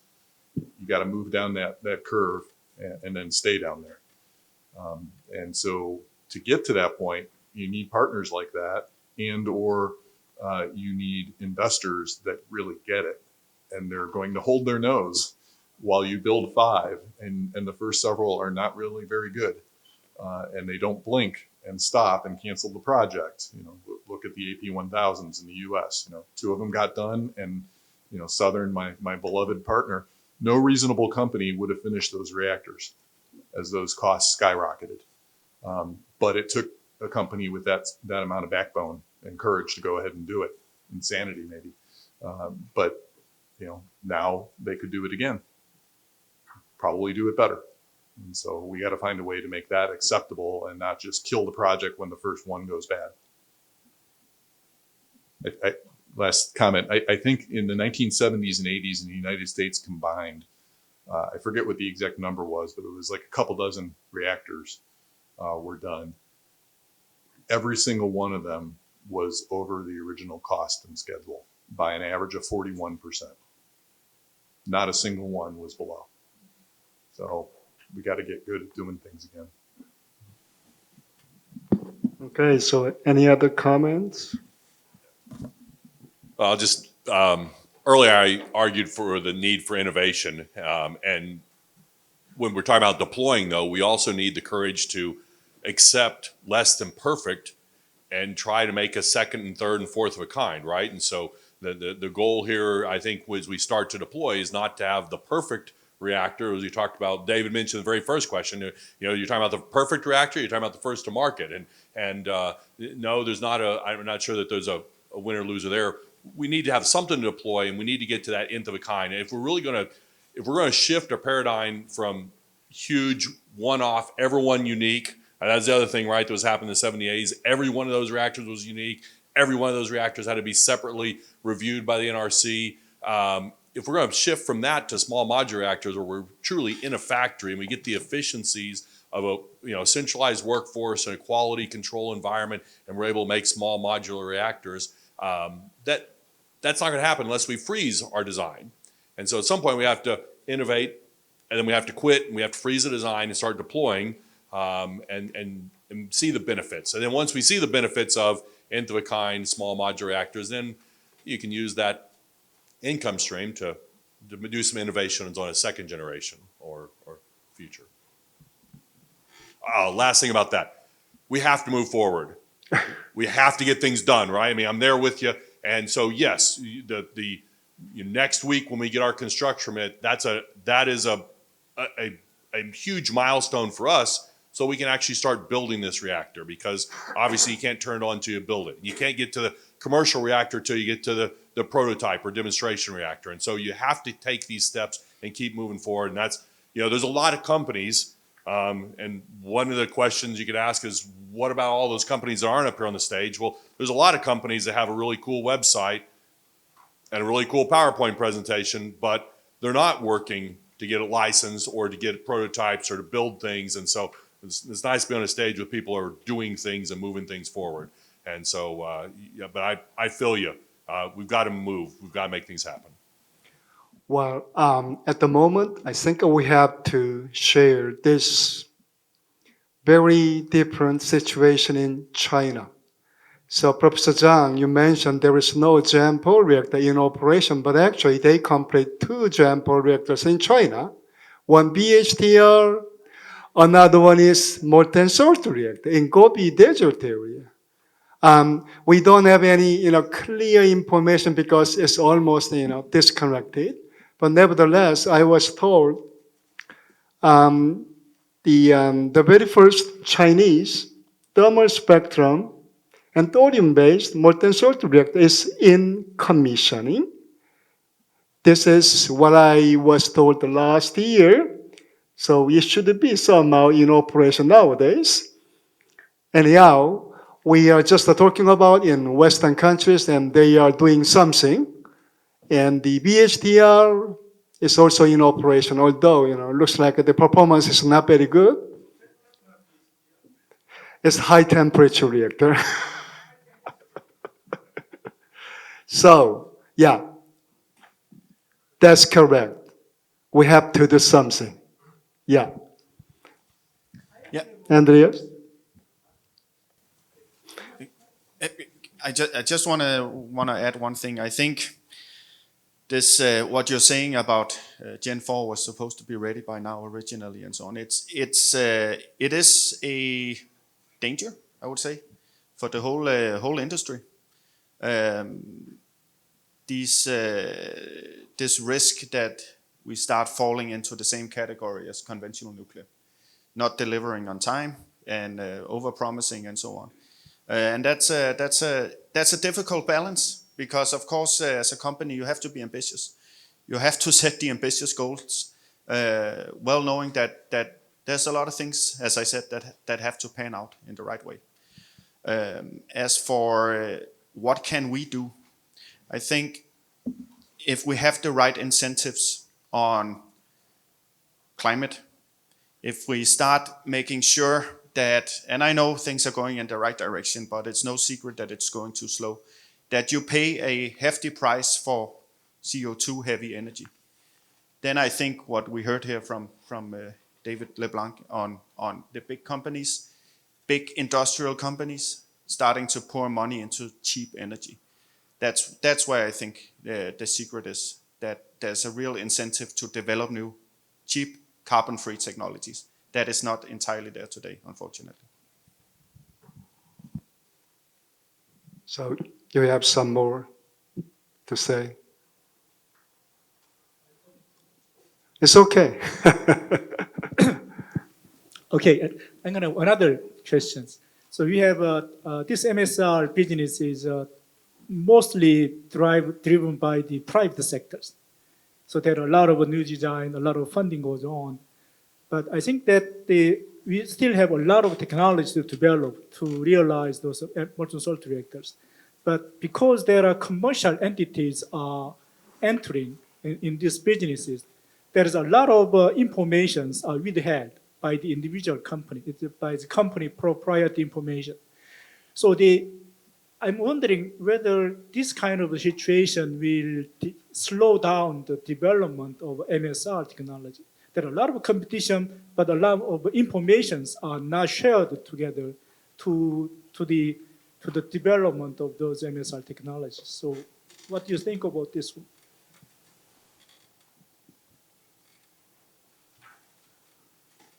Go ahead. Yeah, please, maybe Jeffrey and Rusty and yeah. Well, let me start, and someone else can think of a better answer and give the right answer, but I'll at least start talking. So let me put my professor hat on at a university, and for most of my career, every time I learned something, I went and published it, and that was my nature, and it's what I was comfortable with. That was easy, and it felt very appropriate. Then all of a sudden, there was an industry that said, hey, we really care about this. Will you do some R&D on this for me? And all of a sudden, I found myself in a very different environment where as soon as I discovered something, it wasn't my job to publish it, but it was to give the information back to the industry that sort of was supporting me. It's definitely a different paradigm, and it's definitely uncomfortable as a professor to say, I know something that might be able to help your company, and I can't tell you. And why is that? Well, because I've got this group of investors that entrusted me to do a job for them, and they have to somehow return. They have to have a return on their investment, right? Now, granted, I'll say every person that's invested in Natura Resources and therefore is invested in work happening at ACU believes that they're trying to make the world a better place, and their goal is to make the world a better place because they've got other places, they've already made a lot of money in other places, and so they're really looking to how they can make the world a better place.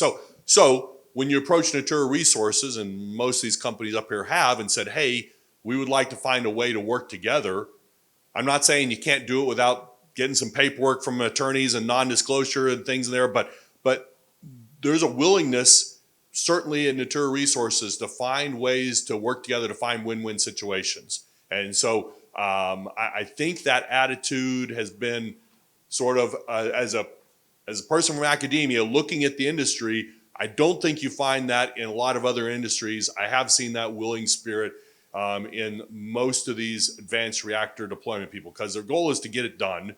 And yes, you have to protect your investors and what's there. And so I don't want to say you should ignore that, but I think there is a willingness to find ways to work together. And I'll say the worst thing that's happened, some of the worst things have happened to Natura Resources and therefore to this whole project over the last year is when nuclear projects have failed, right? So not molten salt, but when NuScale said, oh, we're going to cancel this project, that they had planned, we were asked that, right, by everybody, because they see advanced nuclear as all of us. They don't see molten salt separate from those. And so when something bad happens, whether it's not performing on time or it's performing over budget or whatever, it makes it harder for every one of us, not easier.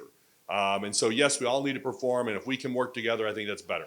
All right, now, someone surely has time to think of a better answer. I'll talk.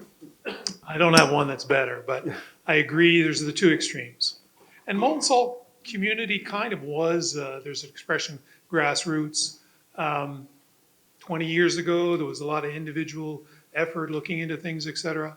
But we would hear that over and over. Why can't you all just get along, put all your research openly? That just does not work, okay?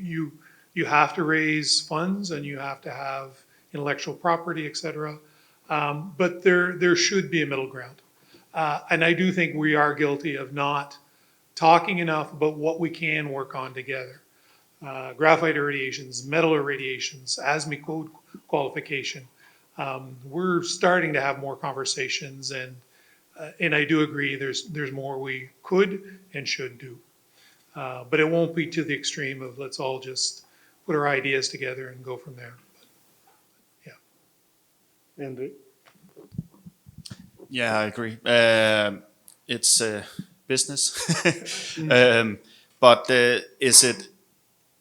does it further the cause? No, I don't think so. I think ideally information would be shared, but that's not the world we live in. But there are certainly like big irradiation programs, like that takes several of years, cost millions of dollars. And you have different vendors doing the same thing, not sharing the data, not even for V&V purposes. That is, in my opinion, counterproductive. So maybe there's some space for opportunity there. I like to say that we would like to see more collaboration in terms of the fundamentals at least, and then have every vendor have a hardcore, strong belief in their own design. So they shouldn't be scared of sharing information. But yeah, it is a concern, but also an area where I think there's general agreement that there's room for improvement and opportunities. I'm also going to comment that there's an awful lot of things that everybody relies on. Safety and regulation, safety experiments on their regulatory basis. There's an awful lot that can help everybody. And those are perhaps things that have more government relationships. Safeguards, technologies and acceptable means to demonstrate that fissile materials not being misused. You're going to have to do that because all our governments have agreed to do that. On there, that's the type of thing where there's an awful lot of area that we can do common things on, and only compete on the parts of things which is producing the power plant stuff, things, and that's what competition's all about. That's why there's so many different car companies going out there. Everybody's saying we can do it better than you can. That's a good thing, not something we should be worried about on there. But yes, there's a lot of common areas, and a lot of those are foundational. And we're looking at things like molten salt databases, thermophysical properties. I don't want to be using a different set of thermophysical properties. And as a matter of fact, the fact that Andre mentions how he's doing the quality assurance on his stuff. Well, if he's done stuff according to the quality assurance program, that's why we have a round robin to just make sure he hasn't made a mistake. But I want everybody to be able to use that data. We don't have, GE didn't make the steam tables separately from Westinghouse. On there, there's a lot of things that we're still not far enough to say that the only things we're doing are the competitive things. But there are things which are competitive. That's why you have all these different companies up here, all trying to push their own ideas, saying we can do it better. And I hope they all succeed because they may all be right. They may be better in some different aspect of it because the world doesn't need just one thing. Okay, here I have a few questions raised by audience in advance. Okay, so let me ask you some of them to you. The first one is about safety of molten salt reactor systems, and actually the question is about comparison, safety of molten salts with PWR case. Anybody can? David? Okay, this is where I spend my time. Okay. On a lot of these things is safety comparisons. One of the biggest things is that, decay heat cooling does not scale with power on there in solid reactors. On there, PWRs are really good at 50 megawatt scales on there. We can do natural circulation, really good cool down on there. When you start getting anything larger than that, to get to power plants, when you're talking on there, it's really hard to do safety. If you look at in the late 1950s, there were a series of reports looking at, gee, what would happen if we had a loss of containment accident and how serious that would be. And then that caused the US to do a big study in 1965 that looked at containment. Can we contain these things? And basically the answer was no, we probably can't if we have a big enough accident. And that's kind of fundamental to the large light water reactor. And we've embedded all these requirements to prevent those really bad accidents from happening. We've been really good at it, and these Gen 3 plus reactors are really good as far as the safety. But that's come at a tremendous cost. But those same arguments don't really apply to molten salt reactors.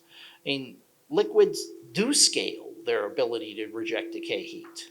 The ability, the negative reactivity feedback effects on liquids are just fundamentally different here. And that low pressure is something that makes a containment focused licensing strategy, which is what we had prior to 1965 in the United States, something that we might realistically return to. I think there's just absolutely fundamental differences. There's one slight caveat we need to talk about, which it's a separate topic, is tritium, because tritium likes to leave. But that's a separate topic that deserves a substantial and serious answer that I don't think we have time for. Any other comments or? Okay, yeah. Well, just quickly, I'm not scared of light water reactors. They're very, very safe reactors. I think the accidents that have occurred from horrible decisions, both Chernobyl, Fukushima, they've really showed that it's really hard to do massive damage, even with the worst design you can think of, the worst possible accident. But the media loves to sensationalize everything. During Fukushima, if anyone started speaking normally, they would, oh, well, let's talk to someone that's going to raise the alarm bells even higher. But getting back to that, there is the containment issue, but a big part of the molten salt reactors is with a solid fuel reactor, light water reactors, cesium and iodine are the most volatile things that have an iodine, of course, can easily get into the food chain. Cesium's got different half-lives, including 30 years, so it can really, that is a big differentiator in the molten salt designs, that the cesium, this is cesium fluoride. If there's a spill, it's going to be cesium fluoride. We need to do more work on the iodine, but everything we know to date is guiding us that it's quite stable in the fuel salts as well. So that alone is a big differentiator. So I don't think there's any nuclear plant that people should be worried of losing their lives from, but we do see that even modest amounts of radiation, minimal amounts, will become a great detriment. And I think molten salt reactors have such a great starting point from that. Andre? Oh, no, I would just underline what you, David, said, because I would like to avoid that we end up in situation to pursue MSR technology or any other advanced reactor, and we start saying that PWRs, light water reactors, are not safe. They are safe. They are very safe. I think all those over 500 nuclear reactors which are commercially operational around the world for decades of time have just proven it. I mean, it's a clear fact when you look at mathematics. Yes, we had Chernobyl. It was unbelievable what those politicians were doing with that reactor. It ended up as nearly, I could say, as they wanted, because that's really, if you look at the history of the sequence of events, it's really unbelievable what was happening there before it blew up. Fukushima was another one, huge tsunami, 30,000 people died around. No one on the impact of the nuclear power plant. I would, of course, not, neglect the effect of the release. Certainly something to take into account. But still, in those numbers, the PWRs are safe. We can do it better, maybe more efficient with the advanced reactors. But don't say that PWRs are not safe. That's all. Okay, next question is about potential release of radioactive materials from molten salt reactor systems. So again, this just kind of concerning regarding the safety of molten salt. So anybody can comment on this? I can start with that if I can jump please. in front of David, because I see grabbing microphone. Because we did some measurements in that topic. I think I have a couple of slides also on some of the results in the MSR forum, which is on Thursday, I think is my talk. So whoever is participating, I will show some details. But before that experiment, I kind of heard also kind of these overexciting stories about molten salt reactor. Yes, it is safe, but let's be reasonable. And I've heard a lot like cesium iodine, it's all dissolved, it doesn't release. I would even, after the series of experiments we did, I would tend to say it, but it's not that obvious. I mean, it depends on temperature, it depends on your salt chemistry. You have to take into account that iodine produced by fission as one of the major fission products, probably together with cesium. Also those that were actually escaping from Fukushima reactor mostly. So the iodine, it will stabilize when formed in iodide form, very likely in those chlorine, if it's chloride reactor, or fluorine potential if it's fluoride-based reactor. And that is not very mixable with either fluoride or chloride. So then it will stay separate. Still, the fact that it goes into iodide decreases the volatility compared to iodine as element, if I take that as an example.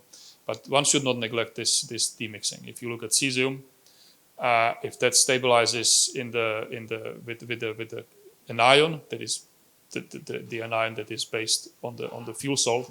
So if it's chloride, it would be chlorine, and if it's fluoride, it would be fluorine. Then it stabilizes as cesium chloride or cesium fluoride, depending fuel salt chemistry you base your concept on. Then we show that the volatility is super suppressed and it would not escape. But the chemistry plays a role. This is what I want to say. So it is less, I can say, because we have done also series of PIE experiments with oxide-based fleet of nuclear fuels in our labs. So you can clearly see that at certain temperature you have a burst of cesium and iodine for UO2 fuel commercial burnup. Normally this is around 1500 K. But you see it's quite elevated temperature already, even from oxide fuel. You know? So just bear in mind that the chemistry plays a big role. It's also a different concept, so you have probably closed system, so it might be volatile, but the consensus somewhere on a cold place, whereas iodine and cesium, when it's in elemental form and it's released, it goes with the aerosol up, you know, because it's the volatility is just too big. So this is a bit my chemistry into the discussion. Thank you, Andre. So, David? Yeah, one of the things I'll point out is release of the fission gases. A large early release from a molten salt reactor would be catastrophic. Nobody's proposing to operate one of these reactors with an open top. We do put them inside things, and yes, it really low pressure matters. I mean, we talked about cesium wouldn't be released. Well, cesium turns out fair fraction of the cesium-137 is the daughter of xenon-137, which is a 3.8 minute half-life. A lot of the cesium-137 isn't formed in the salt, so it's not a fluoride. It forms as a cesium-137 atom, but it's just sitting there in the headspace. There's no pressure, there's no flow, minimal flow sitting there. Well, you're way above the melting point of cesium. You see, below the boiling point. It's going to plate out, sit there on the wall. It's not going anywhere. The first surface it hits. Yes, you can come up with a catastrophic situation for a molten salt reactor on this, involving terrorists blowing things up. It is possible. Sci-fi is a wonderful thing on there, but in a realistic situation, the fact that the fission gases do come out of the salt is mostly a good thing on there. Because a lot of them, the xenon, the absorption, I can improve my reactivity. I can take valuable isotopes out of this. Frankly, a lot of the cesium isn't there. If I did have a spill accident someplace, it's someplace else there. I don't really think, because low pressure is a fundamental part of this reactor, without a driving force, I don't see how you rupture the many layers of protection and then spread this out into the wind. But yeah, if somebody wants to say, gee, I've decided I'm going to run a molten salt reactor with an open top, or just pipe this stuff out, bad idea. Let's stop them. Okay.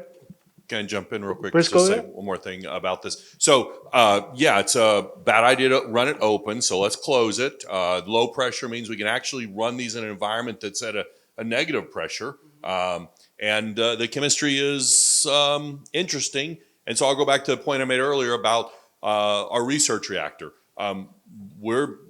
The construction that we submitted in RC, we made our maximum hypothetical accident and assumed that every bit of the cesium and iodide came out of the salt. But we know that's not going to be true. We just don't know exactly what the number is. And so one of the things we'll do is we'll study the gas headspace and we'll know that number. How much credit can we take for the elements that can stay in the molten salt or will plate out, and how much can actually come off? And so as we scale up to commercial, we'll still be able to keep that good safety margin, but we'll have better data to do that. And so let's build something, let's collect the data, and let's make sure we can scale up and do it safely. But I totally agree with everyone's assessment that we can build safe molten salt reactors. Okay. Judy? If I can make a small comment, what Andre said, that we may have some release, it's not so sure that it will be really safe. I would also add that we did some simulation of C-reactor, and very stupid simulation, spill on the bottom, and you track in the containment what is released. And suddenly the containment was pressurizing. I say, hey, how it is possible? And it's simple answer. You just heat up the air. So it's not terrible pressurizing, but you do pressurize the containment and you may have some release. So yeah, we should know about it. We should not oversell. Okay.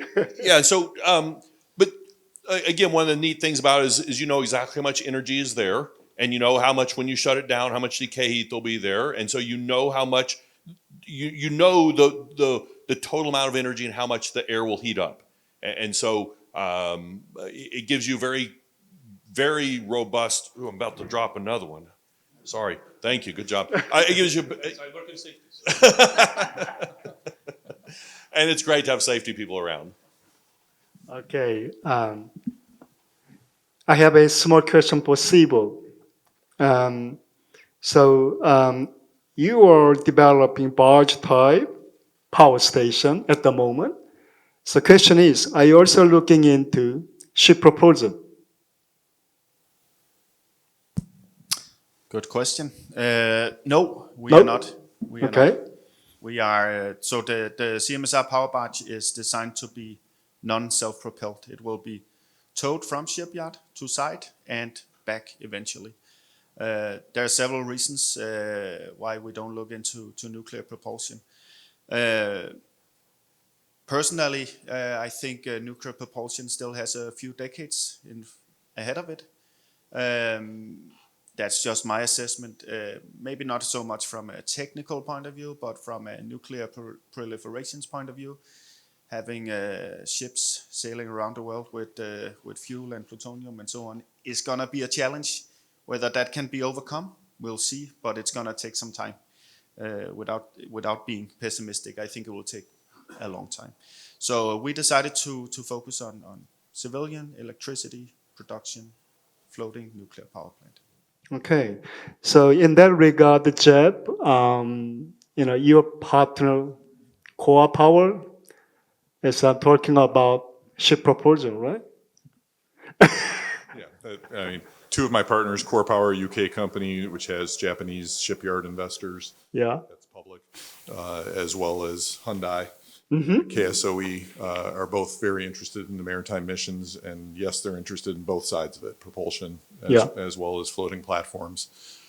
They also both understand that at the moment we have ITAR restrictions that prevent us from collaborating internationally on propulsion. However, we are working on the regulatory bodies that govern that, and have a work plan to try and reverse those sort of decisions in the next several years. For now, it's not a limiting factor. I can put a reactor on a ship, and I can make electricity, and I can use that electricity to run an air separation unit and make ammonia, or to send that electricity back to shore. But if I connect the electricity to the motor to propel the ship, that's not allowed. So I'm going to work on the former, and then work on the regulatory side for the latter. But ultimately, yes, there's a massive market out there. Core Power and Hyundai have identified. About 7,000 or 8,000 ships are responsible for 80% of the emissions from the entire fleet, which is about 70,000 cargo ships. So it's definitely a very interesting market. Just take a little longer. So if you got very nice solution, probably you can penetrate a lot. I think so. You might want to read Professor Forsberg's paper from earlier this year about replacing all liquid fossil fuels with biocarbon and nuclear-derived hydrogen to make liquid hydrocarbon fuels. As I say, that's they're talking real scale with the carbon parts of things from plants that are the parts that we don't eat. So it's not a food competitor. So we've got other folks who have a different vision of how do you do this. It's called use large nuclear power plants to make lots and lots, or many small ones, make lots and lots of carbon neutral liquid petroleum fuel. And so you don't have to put the nuclear power plants on the ship or use them to propel things. You're using them to make the fuel. And as I keep saying, that's my vision for the nuclear aircraft program to eventually succeed. Okay. So Tessa, so we need a microphone there.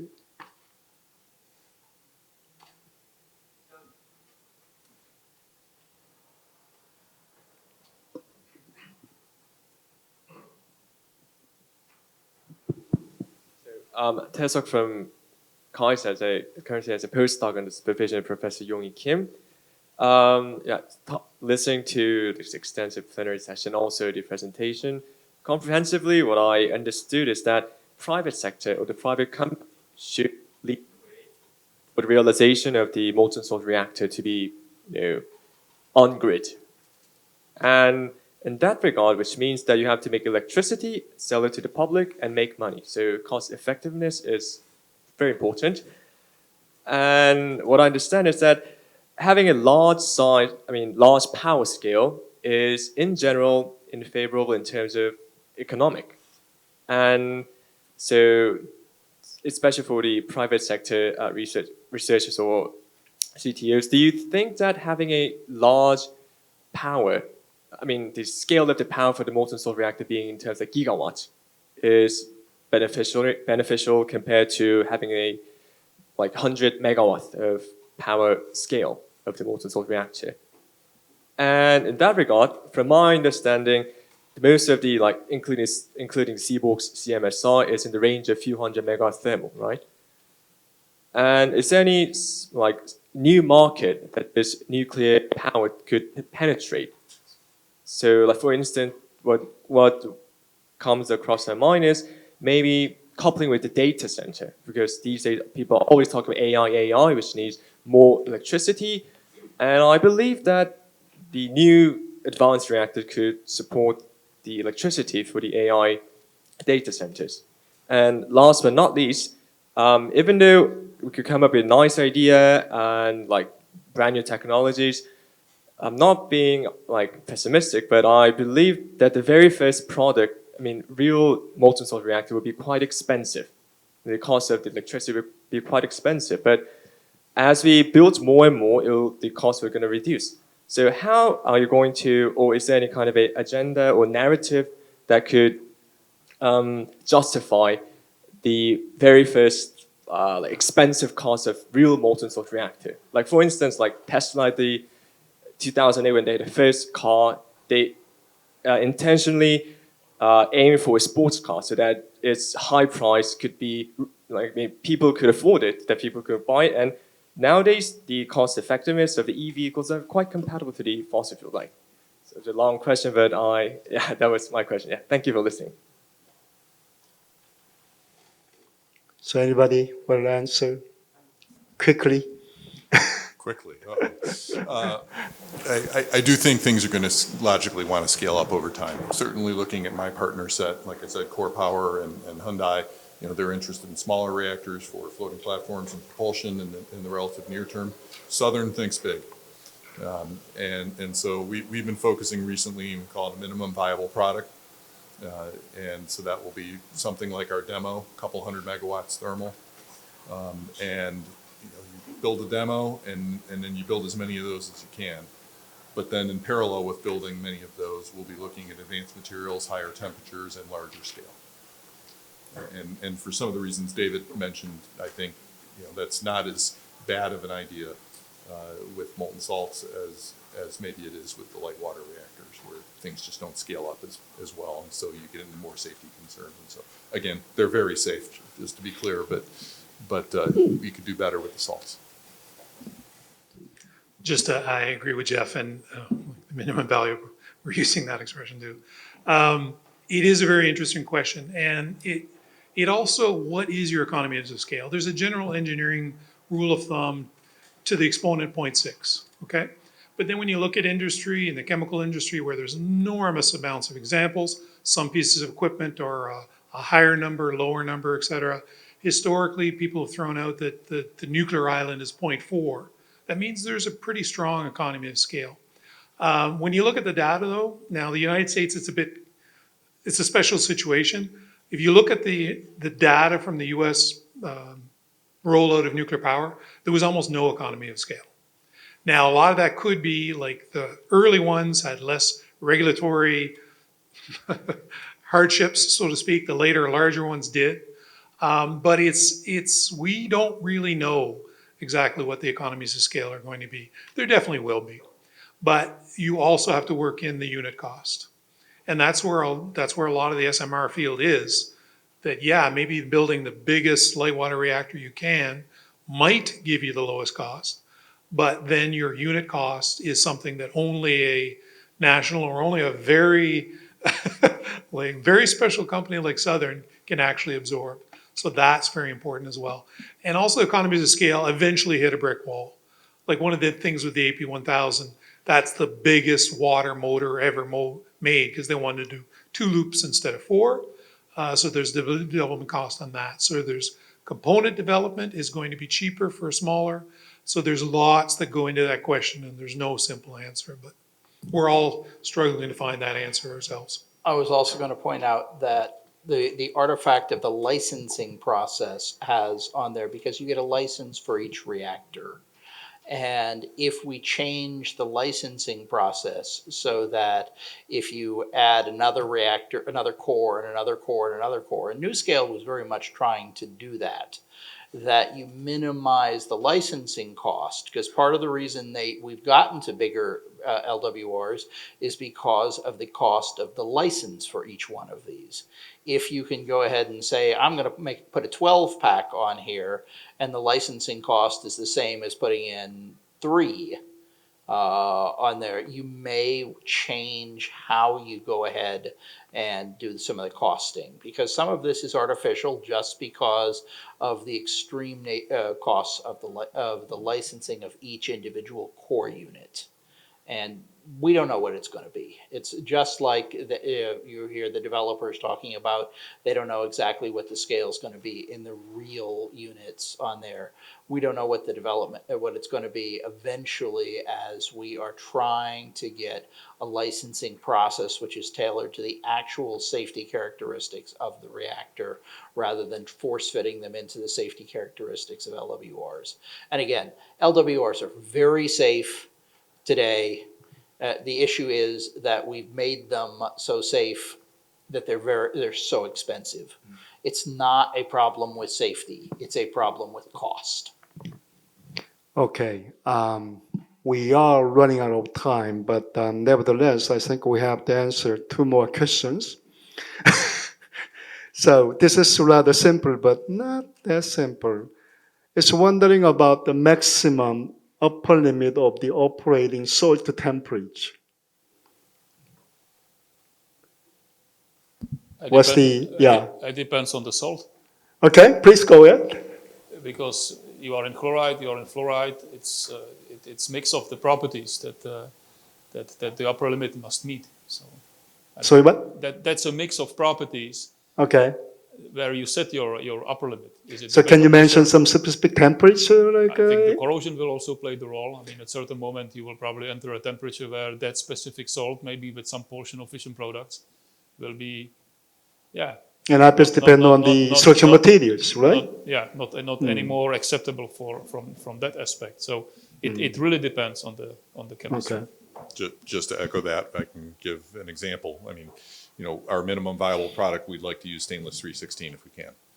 The strength of stainless is falling off the face of the earth at about 650 C. So a 700 C stainless machine is probably not credible. So yes, we look at a lower temperature for that system. And then down the road, we develop the nickel alloys and get them in the code.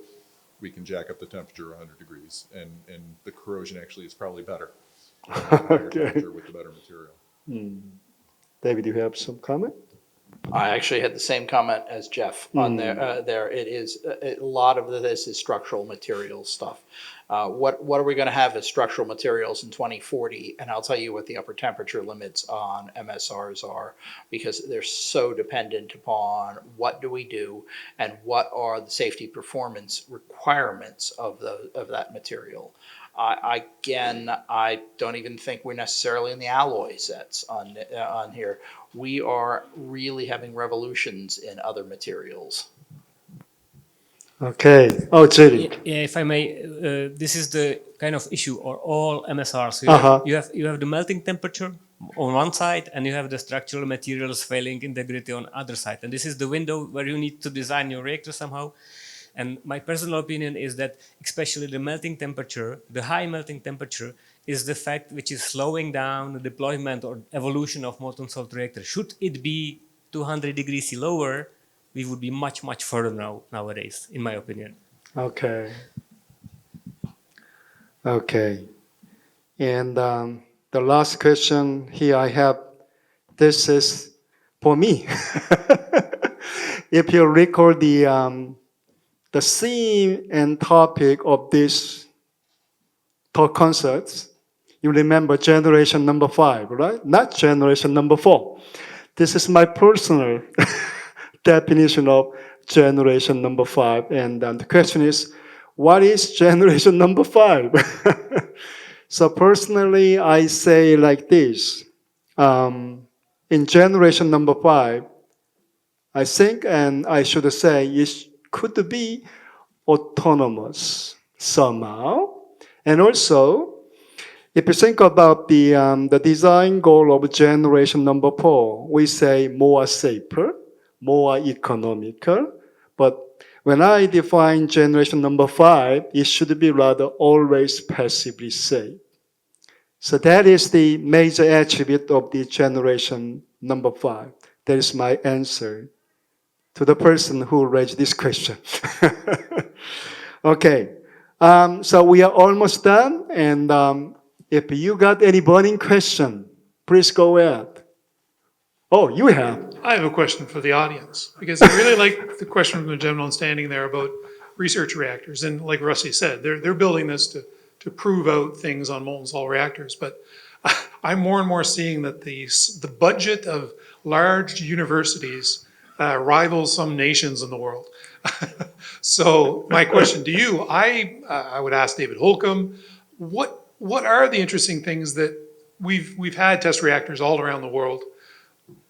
Yeah, they irradiate things, or they're a neutron source. Molten salt reactors are not particularly good at that. That's what makes them so good at anti-proliferation as well. But what are the interesting things that the other folks can't do? I'm going to cue David Holcomb, maybe a pulsed reactor. If you want to get something that's incredibly high neutron source for a burst, probably only a molten salt reactor can do that. So I'll put it to the audience, you guys in university here. What do you think molten salt reactors can do at a university setting that maybe we haven't thought of? Okay. I'm going to answer from a national setting on there, because it's my opinion that a fast spectrum molten salt chloride salt reactor can get to higher flux than any other reactor. That is, that was actually the 1980s thing. I think the replacement of the HIFER or the ATR or such, when we go to the next generation, a chloride salt fast spectrum molten salt reactor really ought to be considered for the next generation test reactor, because we can throw more we'll get, if my fuel's a liquid already, I don't have nearly these melt problems on there. I can get to really hard spectrums, really high power densities on there, which are substantially higher than anything else. So if you want to know what a research and test reactor on there, I want a national high power test reactor that's not a university reactor. That's the national resource reactor. That's a multi-tens of billions of dollar problem. Like, it's not a convenient reactor to start putting in rabbits, putting in systems. And that's great from a proliferation standpoint. So I would disagree a bit that they're going to be great as neutron sources. Because of their fundamental nature, it makes them great at anti-proliferation. I can see why you can't do something. Since David brought it up, I can't resist. So I learned about MCFRs. Eric Odowitty was the guy's name. It was a PhD thesis from UCLA in 1982.